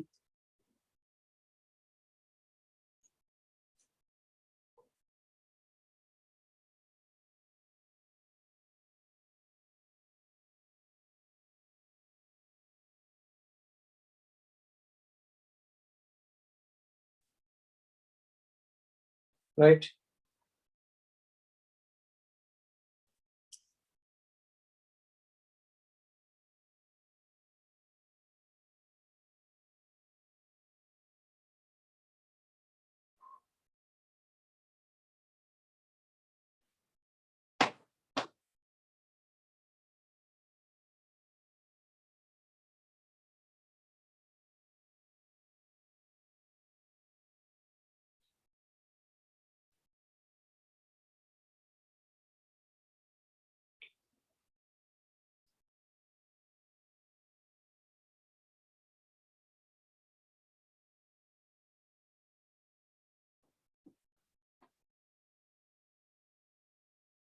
බොහොම අවධානයෙන් සීරුවෙන් අහගෙන ඉන්න ඕනේ ළඟ ටික.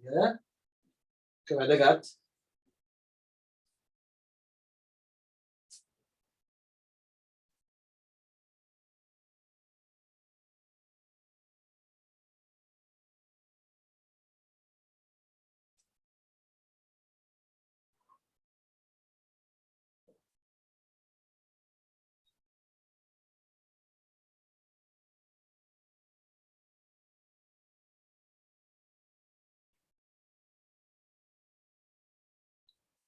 හොඳයි. දැන් සංතෘප්ත වාෂ්ප පීඩන ඇසුරෙන්ම සංතෘප්ත වාෂ්ප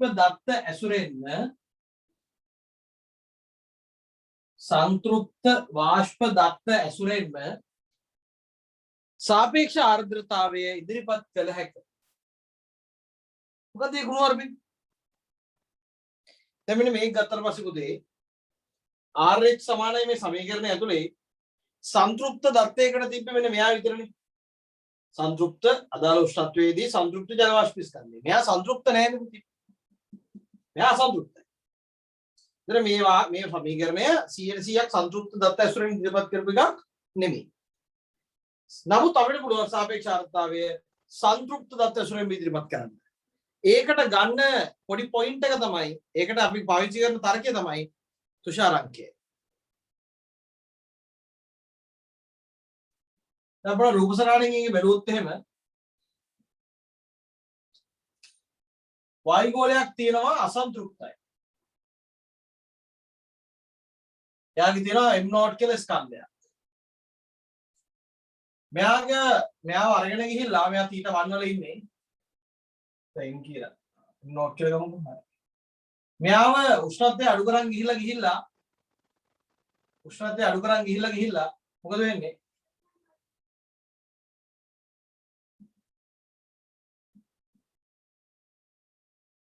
සංතෘප්ත කරනවා තියෙන ජල වාෂ්ප ස්කන්ධයෙන්. එතකොට මෙයාගේ අලුත් උෂ්ණත්වය මම ගන්නවා θ0 කියලා. අසන්තෘප්ත පද්ධතියක් උෂ්ණත්වය අඩු කරන් ගිහිල්ලා සංතෘප්තකරණය කරලා මගත්තා. දැන් මේ θ0 කියලා කියන්නේ කවුද? කවුද පුතේ මේ θ0?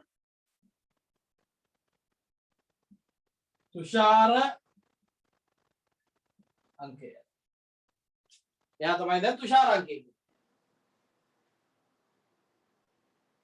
දැන් මේ තුෂාරාංකයටපත් වුණාම මේ පද්ධතිය කවුද? සංතෘප්තයි. දැන් බලන්න ඔයාට ගෙදරදී කියනවා චූටි සුදු චබි මොනවා හරි මගුලක් කියලා ගෙදරදී කතා කරනවා. මොනවා හරි අපි පන්තියකට ගියාම අපේ එදිනදා ජීවිතේ හම්බෙන කාලකන්ණි යාළුවෝ අතරට ගියාට පස්සේ මොකද වෙන්නේ? උන් ජීවිතේ නම කියලා කතා කරන්නේ නැහැ. මොනවා හරි කතරමක් කියලා දකෝ බඩා හරබ්බඩා තඩියා බාතලයා මොනවා හරි ඒ වගේ නමක් කියලානේ උන් කතා කරන්නේ. නැවනේ අපි නම් අපිට එහෙම තමයි කතා කරන්නේ. හරි මගුලක් කියලා තමයි ජරා කැත්ත නමක් කියලා තමයි කතා කරන්නේ. දැන් එතකොට දැන් මම ගත්තන් පස්සේ මට ප්‍රවීන් කිව්වත් ඉන්නේ මම. සමහර ලාවට මට පන්ති වල සර්ලා කතා කරපුවම තමයි තඩියා. තඩියා කිව්වම පස්සේ ඉන්නේ මම. මෙතන ඉන්නෙත් මම, එතන ඉන්නෙත් මම. දැන් මොකද මෙතන වෙලා තියෙන්නේ? මේ ජල වාෂ්ප ස්කන්ධය මේ වෙලාවේ ඉන්නකොට අපි යාට කියනවා අසන්තෘප්තයි. එහෙනම් මේ වෙලාවේ තියෙන ජල වාෂ්ප ස්කන්ධය. මේකම කූල් කරන් ගියොත් එහෙම මේක සන්තෘප්ත වෙනවා. මේ වෙලාවේ ඉන්නේ අර කලින් තිබිච්ච ජල වාෂ්ප ස්කන්ධයම තමයි. මේ ඉන්නේ ගෙදර ඉන්න මම, මේ ඉන්නේ පාප මිත්‍ර අසුරේ ඉන්න මම. මේ වෙලාවේදී ඉන්න කෙනාම තමයි මේ වෙලාවේදීත් ඉන්නේ. එකම ජල වාෂ්ප ස්කන්ධය. හැබැයි එයා ඉන්න පරිසරය පොඩ්ඩක් වෙනස් වෙලා තියෙනවා. මේ ගෙදර මේ පාප මිත්‍ර සේවනයේ. මොකද වෙලා තියෙන්නේ? සන්තෘප්ත වෙලා එතකොට මෙයාට කියනවා තුෂාරාංකයේදී සන්තෘප්ත වාෂ්ප පීඩනය කියලා. මේ බලන්න එකම කෙනාට දීපු නම් දෙක. මෙයාට අපි කියන මොකද්ද? තුෂාර අංකයේදී සන්තෘප්ත වාෂ්ප ස්කන්ධය. දැන් අපිට කවුරු හරි කියලා කියනවා මේ තුෂාර තැම්පත් වෙන සන්තෘප්ත වෙන හුටපට අපිට වැඩක් නැහැ. අපිට ඕන වෙන්නේ මේකගේ සාපේක්ෂ ආර්ද්‍රතාවය කීයද කියලා බලන්න. මෙයාගේ සාපේක්ෂ ආර්ද්‍රතාවය ලියුවොත් එහෙම මගේ දැන් උතේ m theta බෙදීම මෙයාගේ ඉන්නේ θ1 උෂ්ණත්වයෙන් ඉන්නේ m θ1 බෙදීම ms θ1 වැඩි කිරීම 100. සරලයි. එහෙනම් මෙයාගේ දත්ත ටික අපි ආදේශ කරොත් එහෙම RH m0 බෙදීම ms θ1 වැඩි කිරීම 100. පවක් නැහැ නේ පුතේ. පාපයක් නැහැ. වැඩේ හරි. සාපේක්ෂ ආර්ද්‍රතාවය කියන්නේ කවුද? මේ වෙලාවේ තියෙන ජල වාෂ්ප ස්කන්ධය බෙදුවා ms θ. කාට හරි එකෙට පුළුවන් නේද මේ m θද මේ m θ මෙහෙම m θම තමයි. මේක ලියන්න පුළුවන් නේද පුතේ මේ දෙවිදියකට බලන්න මේ. මේක ලියන්න පුළුවන් දෙවිදියක් කියලා. මොකක්ද? දෙකම RH තමයි. මේ RH ලියන්න පුළුවන් දෙවිදියක්. මොකද්ද මේ දෙවිදිය? බෙදීමත් එකයි. වැඩි කිරීම 100ත් එකයි. බෙදීමත් එකයි වැඩි කිරීම 100ත් එකයි. හරිද? මේක ලියන්න පුළුවන් මේ m නෝට් සිංහලෙන් ලියන්න පුළුවන් මොකද්ද? θ1 උෂ්ණත්වයේදී ජල වාෂ්ප ස්කන්ධය. θ1 උෂ්ණත්වයේදී සංතෘප්ත ජල වාෂ්ප ස්කන්ධය.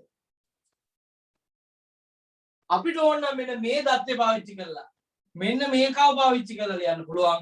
මොකද්ද?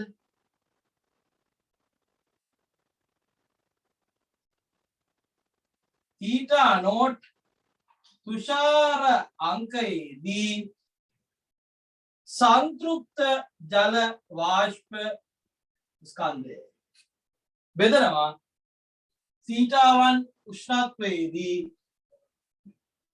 संतृप्त जल वाष्प स्कंधය. අවුලක් නැහැ පුතේ. මේ එකම m0 අගයන් මේ වචන දෙකක් දුන්නා. θ1 උෂ්ණත්වයේදී ජල වාෂ්ප ස්කන්ධය. මේ තියෙන්නේ θ0 තුෂාරාංකයේදී සංතෘප්ත ජල වාෂ්ප ස්කන්ධය. දැන් මෙන්න මේ සමීකරණ දිහා බලන්න. මේ සමීකරණේ තියෙන්නේ සාපේක්ෂාර්ථතාව සමානයි උඩ තියෙන්නේ සංතෘප්ත ජල වාෂ්ප ස්කන්ධය යට තියෙන්නේ සංතෘප්ත ජල වාෂ්ප ස්කන්ධය. දැන් මේ සමීකරණ ලියුවේ ස්කන්ධය එන්නේ. මට බැරිද ඕක පීඩණයෙන් අරගෙන මේ විදිහටම ලියන්න? මට බැරිද ඝනත්වයෙන් අරගෙන මේ විදිහටම ලියන්න? මට බැරිද නිරපේක්ෂාර්ථතාවයෙන් අරගෙන මේ විදිහටම ලියන්න? හැබැයි ඒ වෙලාවේ පාවිච්චි කරන හැම දත්තකටම මේ සංකෑල්ලක් එනවා. සං කියලා කියන්නේ මොකද්ද? සංතෘප්ත කෑල්ලක් එනවා. ඒතර ඒකේ ප්‍රතිඵලය මොකද වෙන්නේ? සාපේක්ෂාර්ථතාවය අපිට සංතෘප්ත ජල වාෂ්ප දත්ත වලින්ම ලියන්න පුළුවන්. වචන විතරක් පොඩ්ඩක් එහෙම වෙනස් වෙනවා. ස්ට්‍රක්චර්ඩ් වල එම අහනවා පළවෙනි ප්‍රශ්නය. වායුගෝලයක වායුගෝලයක සාපේක්ෂාර්ථතාවය සංතෘප්ත ජල වාෂ්ප ස්කන්ධ ඇසුරෙන් ලියනවා ළමයි ඩෝං ගාලා වින්න මේකව. මේකව ලියනවා. උන්ට අමතකයි අර ඉස්සරහ සංතෘප්ත ජල වාෂ්ප වචනයක් තිබ්බයි. ඒක කියන්නේ පුතේ අදාළ තුෂාර මේ සාපේක්ෂාර්ථතාවය සංතෘප්ත ජල වාෂ්ප ස්කන්ධය ඇසුරෙන්ම ලියන්න කියන. ඒ කියන්නේ ඒ වෙලාවට ලියනකොට මේ සමීකරණ. මේ සමීකරණ ලිව්වොත් එහෙම ලකුණු හම්බෙන්නේ නැහැ අපිට බබා හම්බෙන්නේ. ඒ නිසා බලන්න බබා හම්බ කරගන්නවද ලකුණු හම්බ කරගන්නවද කියලා. මේ වෙලාවේ බබා හම්බ කරගන්න යන්න එපා වැඩි අමාරු වෙනවා. මේ වෙලාවේ ලකුණු හම්බ කරගන්න යන්න ඕන. ඒක නිසා මෙන්න මෙතනට අවධානය දීලා ඉස්සරහට යන්න. බලන්න ඔය කියලා දෙන කතන්දරේ. අසාධාරණ නෑ ළමයි. බොහෝම සාධාරණව මේ තර්කයේ ගොඩනගලා තියෙනවා. හරි? තංගල් දාගන්න.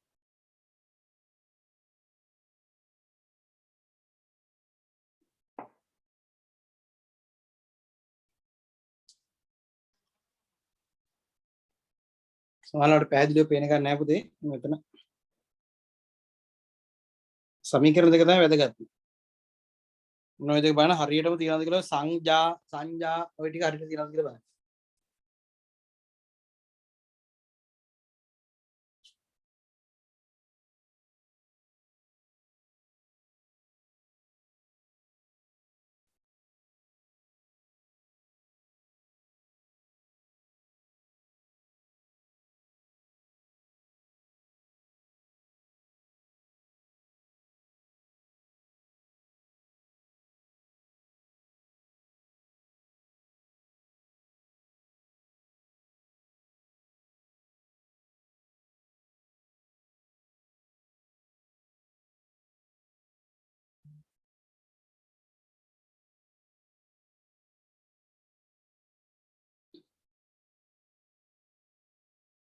හරි.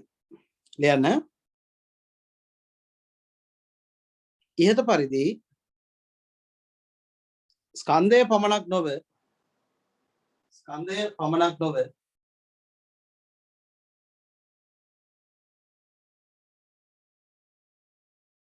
සියලුම දත්ත ඇසුරෙන් තරංගතරේ පීඩනය ජල වාෂ්ප ඝනත්වය පීඩනය ජල වාෂ්ප ඝනත්වය නිරපේක්ෂ ආර්ද්‍රතාව තරංග ගන්න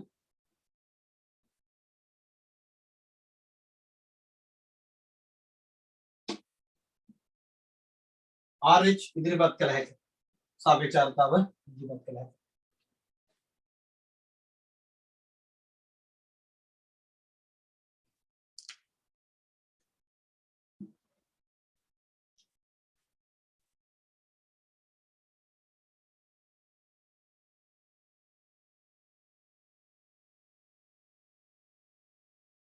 හරි රයිට් මුඩ පොයින්ට් එක කියලා දෙන්න. උෂ්ණත්වය සමග RH විචලනය මේක පුතේ ප්‍රස්ථාර අදිනකොට භාවිත වෙන මූලික තර්කයක්.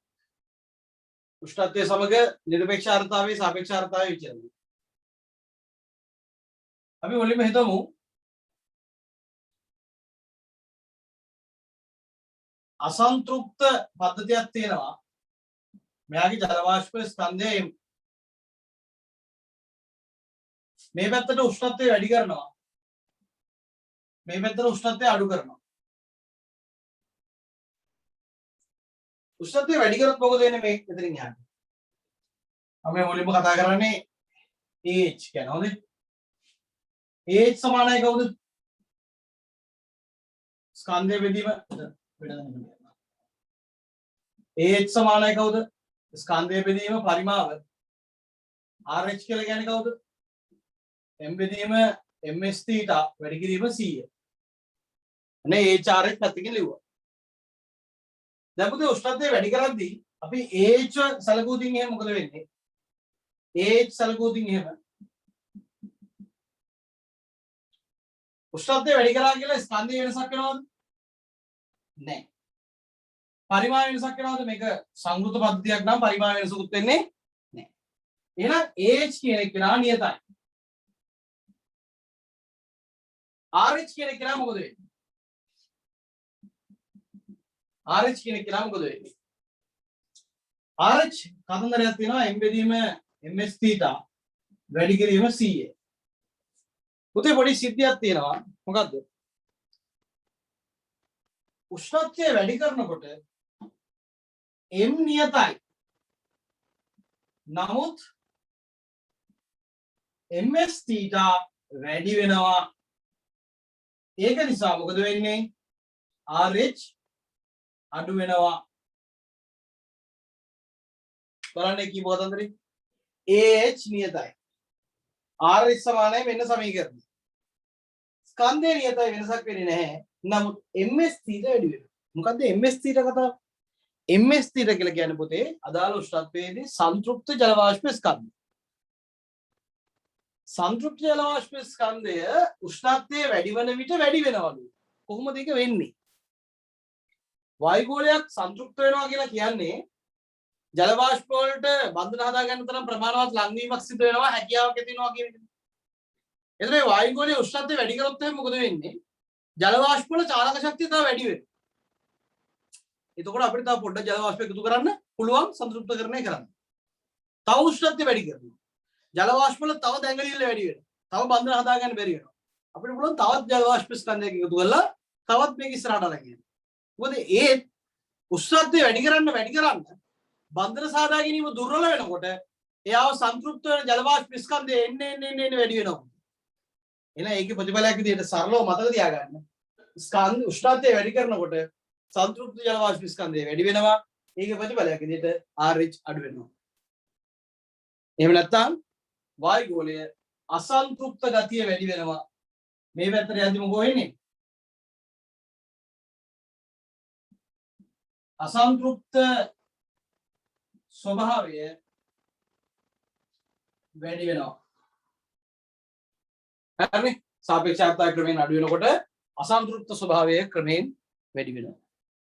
දැන් අපි කතා කරමු අනිත් පැත්තට වෙන්නේ මොකක්ද? අනිත් පැත්තට වෙන එක තමයි පුතේ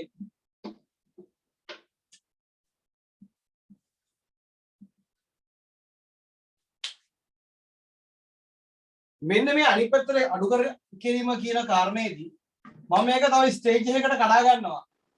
මෙයා මෙහෙම පස්සට අරන් ඇවිල්ලා උෂ්ණත්වය අඩු කරන් එනකොට පුතේ මෙන්න මෙයාව සංතෘප්ත වීම කියලා කාරණයක් අමතරව සිද්ධ වෙනවා. මොකද වෙන්නේ? සංතෘප්ත වෙනවා මෙයා. ඒතර ඒ වෙලාවේ ඉන්නේ ස්කන්ධය මොකද වෙන්නේ? M තමයි. ඒතර මේ වෙලාවේ මම AH ගත්තොත් එහෙම ස්කන්ධය බෙදීම පරිමාව එක නියතයි. මේක නියතයි.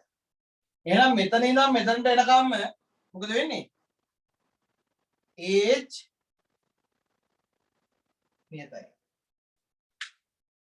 RH ගත්තොත් එහෙම පුතේ RH ගත්තොත් RH කියලා කියන්නේ කවුද? M බෙදීම ms theta වැඩි කිරීම 100. දැන් මොකද? අපි දන්නවා උෂ්ණත්වය වැඩි වෙද්දී ms theta වැඩි වෙනවා නම් උෂ්ණත්වය අඩු වෙද්දී ms theta අඩු වෙනවා. ඒක නිසා මොකද වෙන්නේ? එම නිසා RH වැඩි වෙනවා. හරියටම සන්තුෂ්ත වෙනවා කියලා කියන්නේ තියෙන්න පුළුවන් උපරිම ප්‍රමාණය කෙලින්ම මේ වෙලාවේ RH වලගේ කීයද 100ට 100යි හරියටම සන්තුෂ්ත වෙනකොටම RH 100ට 100යි තියෙන්න පුළුවන් උපරිම ප්‍රමාණයෙන් දැන් අන්තර්ගතයි කෙලින්ම පද්ධතිය අදාළ තැනට ලං වෙලා මෙයා ඉන්නේ දැන් තුෂාරාංකය මෙයා ඉන්නේ කීයද තුෂාරාංකය මම මේක zoom කරලා පෙන්නන්නම් එතකොට බලා ගන්න පුළුවන් දැන් මම තවත් පොඩ්ඩක් උෂ්ණත්වය අඩු කරනවා. ඔන්න ඕක තමයි පුතේ දරුවන්ට මිස් වෙන තැන. දැන් තවත් ටිකක් උෂ්ණත්වය අඩු කරනවා. මොකද වෙන්නේ? තව ටිකක් උෂ්ණත්වය අඩු කරනකොට තව කූල් කරනවා. පද්ධතිය ඔන්න දැන් ඒත් පුතේ සන්තුෂ්තයි. ඒත් සන්තුෂ්තයි. කිසිම වෙනසක් නැහැ. හැබැයි දැන් ජලය ටිකක් යටට තැම්පත් වෙලා මොකද මෙතනින් පස්සේ ජල වාෂ්ප විදියට තුෂාර තැම්පත් වෙනවා. එතකොට යම් ප්‍රමාණයක් තැම්පත් වෙලා දැන් මෙතන m dash කියලා යම් ප්‍රමාණයක් ඉතුරු වෙනවා. මෙතන යට තැම්පත් වෙච්ච ටික ගත්තොත් එහෙම කොච්චරද? එතකොට අපි මෙතනට m dash තැම්පත් වෙනවා කියලා ගත්තා නම් මෙතන ඉන්නේ m ඍණ m dash ප්‍රමාණයක්. එහෙනම් මෙතනින් පස්සේ මෙහෙට එනකොට මොකද වෙන්නේ? සාපේක්ෂාර්ථතාව මොකද වෙන්නේ? සාපේක්ෂාර්ථතාවය m බෙදීම v නේ. එතකොට m මොකද වෙන්නේ පුතේ? අඩු වෙනවා. එම නිසා ah මොකද වෙන්නේ? අඩු වෙනවා. හරි. අපි සාපේක්ෂාර්ථතාව ගත්තොත් එහෙම දැන් නිරපේක්ෂාර්ථතාවය අඩු වෙනවා. සාපේක්ෂාර්ථතාව ගත්තොත් එහෙම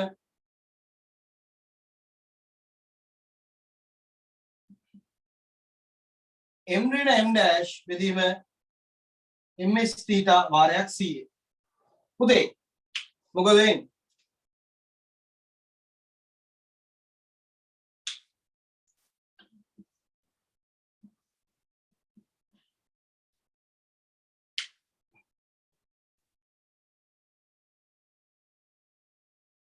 දැන් මොකද වෙන්නේ මෙතන?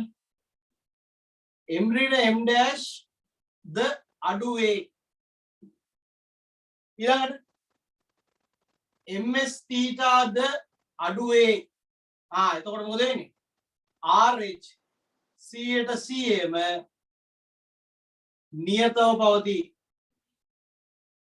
මම zoom කරලා පෙන්නන්න මේ ටික. අපිට බලා ගන්න පුළුවන්. තේරුණා? RH 100ට 100ම නියතව පවතී. එහෙනම් උෂ්ණත්වය අඩු කරන් එනකොට මොකද වෙන්නේ?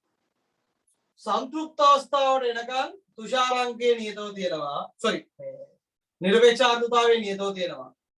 මෙතනින් එහාට නිරපේක්ෂ ආර්ද්‍රතාවය අඩු වෙනවා. හේතුව යටට ජල වාෂ්ප ඝනීභවනය වෙන නිසා. right?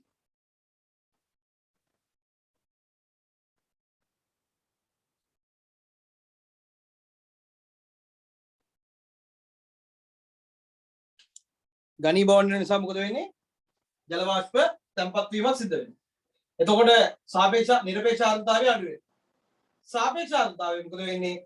උඩත් අඩු වෙනවා යටත් අඩු වෙනවා ආය අනුපාතය නියතව තියෙනවා. ඒක නිසා RH 100ට 100ම නියතව පවතිනවා. උෂ්ණත්වය වැඩි කරනකොට AH කොච්චර උෂ්ණත්වය වැඩි කරත් නියතයි.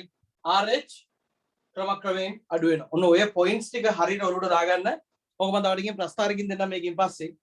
දැන් එහෙනම් මුලින්ම මේ chart එක දාගන්නකෝ බලන්න මේ. බලන්නකෝ දැන් ඔයගලන්ට පේන විදිය. මේ ගානේ මං හිතන්නේ හරියට පේනවා කියලා. ඔය chart එකට දාලා ඉඩ වෙන් කරගන්න. ලියා ගන්න. මම ඊට පස්සේ කැලෙන් කැල්ල zoom කරලා පෙන්නන්න පුතේ. ඒතර ඔයගලන්ට බලා ගන්න පුළුවන් ඉතින්.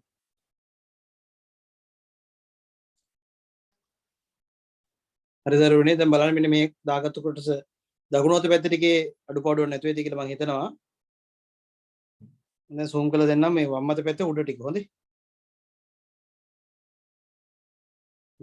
මුලින් බලන්න දැන් ඔය දාගත්තු ටිකේ මොන අඩුපාඩුවක් තියෙනවද කියලා. රූප සටහනේ යනම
හොඳයි.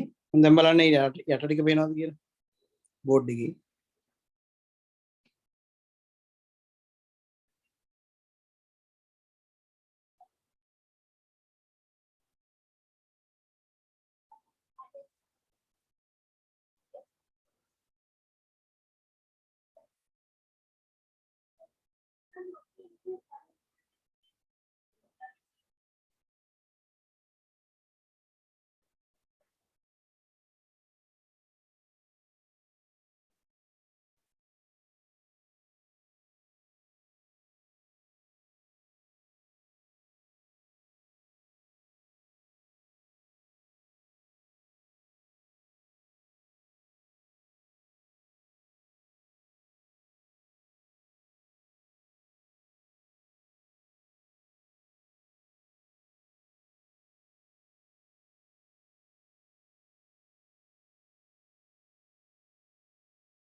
පුතේ ඔන්න ඔය chart එක ඉතාම වැදගත්.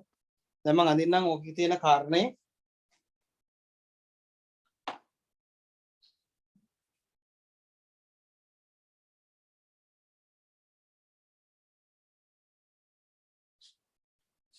ප්‍රස්ථාරයකට ගන්න.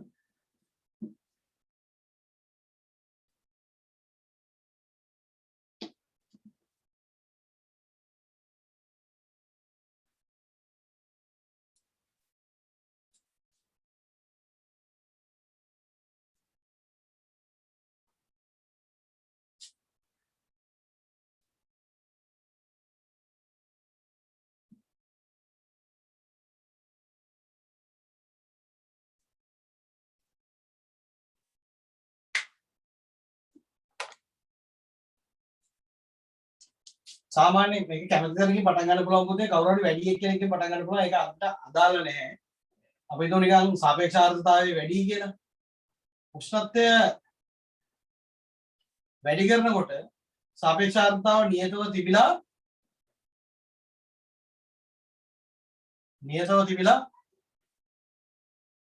අඩු වෙනවා.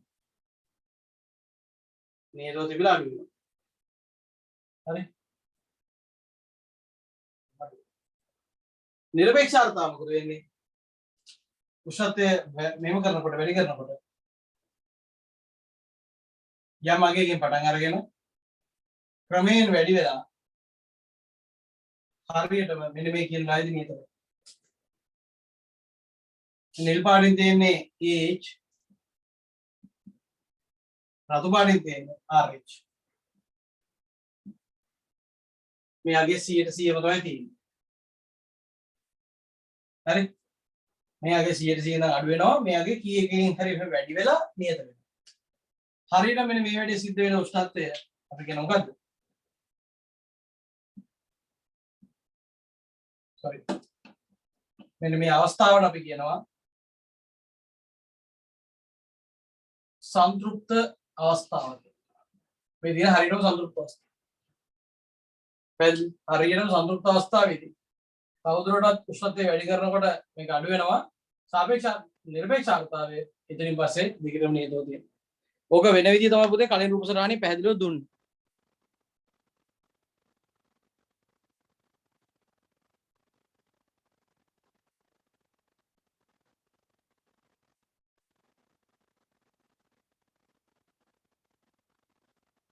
හරි.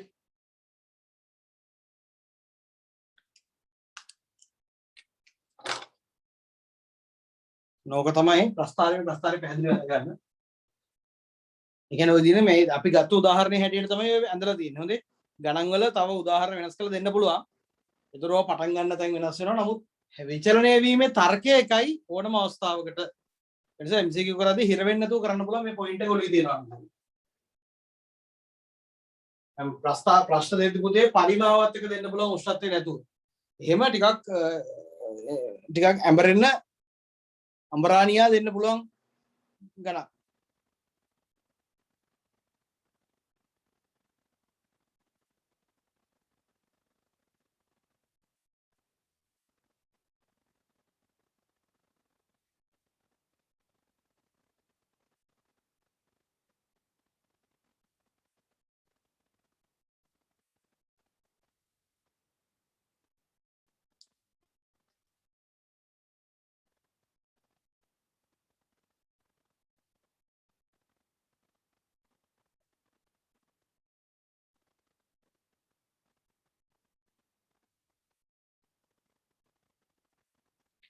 මෙයා අඩු වෙන්න පටන් ගන්න එකම වෙලාවකදී මෙයා නියත වෙන්න පටන් ගන්න එකම වෙලාවකදී ඒ අවස්ථාව සම්පූර්ණ අවස්ථාව කියලා කියනවා.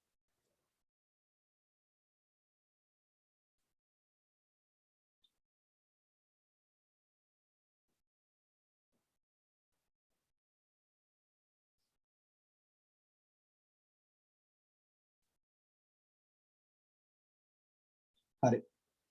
හොඳයි. දැන් අද මේ මගේ Zoom account එක වෙනස් කරා. දැන් මම co-host කෙනෙක් ඉන්න පුළුවන් Zoom account එකක් තියෙනවා. ඒ වෙනස්කම කරගන්න ගිහලා account එක active කරන්න ගිහලා පිට ප්‍රමාද නිසා තමයි නැත්නම් මේකෙන් යම් MCQ ප්‍රමාණය සාකච්ඡා කරන්න තමයි පුතේ මම හිතාගෙන හිටියේ. නමුත් ඒක මේ ටෙක්නිකල් ප්‍රශ්න නිසා කරගන්න බැරි වුණා. ළමන සතියේ මේකෙන් අදාළ MCQ සහ ප්‍රශ්න සාකච්ඡා කරනවා. ඒක තමයි වැදගත්. මොකද මේ තියරි ටික දන්නේ නැතුව මුකුත් කරන්න බෑ. අනිවාර්යයෙන් මේකෙන් ගාණක් එනවා. විභාගයට MCQ රචනා ප්‍රශ්න තුලින් සමාන කැලලක් එන්න පුළුවන්. ස්ට්‍රක්චර් ටික ඇතුලේ කැලලක් එන්න පුළුවන් නිසා තමයි මේක දෙන්නේ. මේක ඉතාම වැදගත්. මේ පාර මේ ලොකු වටිනාකමක් තියෙන්නේ. ඒක නිසා තමයි මේ කොටස වෙනම අරන් කරේ මම. මේක ඉතාම වැදගත් පුතේ. මේ ටික අරගෙන ඉස්සරහට යන එක මේක හොඳට බලා ගන්න. ඊළඟ දවසේ මේකින් ගණන් සාකච්ඡා කරලා ප්‍රස්තාරක උගන්වලා තර්ක කිරීම උගන්වලා සම්පූර්ණයෙන් විවර කරන මේ කොටස මේක ඉතාම වැදගත්. හරි නේද? රයිට්. අද පන්තියේ මෙතන නවත්තනවා. අයබෝන් හෙට සිකුරාදානේ සිකුරාදා හවස සූදානම් වෙන්න පන්තියට. හරි චුම්බක ශිෂ්ටවල ඉතුරු කොටසට අතර ඔකන කතා කරගෙන ඒ ටික ඉස්සරහට කරගෙන යන්න පුළුවන්. පේපර් එකේ ලකුණු සම්බන්ධව පුතේ ලකුණු පේපර් එකේ සමහර ප්‍රශ්න දෙක තුනක වෙනස්කම් කිරීමක් කරන්න දෙනවා. අර උත්තර තෝරනකොට ඉලක්කම් මාරු වෙලා ගහලා කීපයක් තියෙනවා. මම උත්තර හරි උත්තර තෝරනකොට ඒ කියන්නේ සමහර ඒවලම උත්තර මම දාද්දි ඩබල් චෙක් කරේ නෑ. අර මොඩල් පේපර් එකකින් උත්තර අරන් දාද්දි අර ප්‍රොෆෙසර් කෙනෙක්ගේ උත්තර වගේක් තිබුණා. ඒකත් මම බලලා දැම්මේ නිකන් මොඩල් පේපර් ප්‍රශ්න 4ක් තුනක් විතර. ඒ ප්‍රශ්න වල පොඩි ගැටලු මොකද වෙලා තියෙන්න පුළුවන්. මොකද මේ මොනසයිගේ උත්තර ටික වැරදි. ඒක නිසා මම ඒක ඩබල් චෙක් කරේ නෑ හදිසියෙ. ඒක නිසා කෙසේ හෝ පේපර් එකේ ලකුණු සම්බන්ධව එච්චර තෘප්තිමත් අගයක එන්න බෑ. වර්ධනය ගොඩක් අඩුයි දරුවන්ගේ. ඒකට පුංචි විසඳුමක් තීරණය කරලා තියෙනවා. මම බලන්න මට මේ වෙලාවෙ ගැටලුවක් තියෙන නමුත් ඒක මම දෙන්න උත්සාහ කරන්න. පුංචි පේපර්ස් ටිකක් දීලා ඉවරලා ওই අඩුපාඩු ටික හදලා ගන්න. මොකද හේතුව එකම වරද මට නැවත වෙනවා පේනවා පේපර් ඇතුලේ. හරි? රයිට්. හොඳයි. එහෙනම් දරුවනේ මෙතනින් පස්සේ නවත්තනවා. අයබෝන් පරිස්සමෙන් ඉන්න. එහෙනම් MCQ ටික කරලා ලෑස්තිලා ඉන්න මේ ටික කරගෙන යන්න.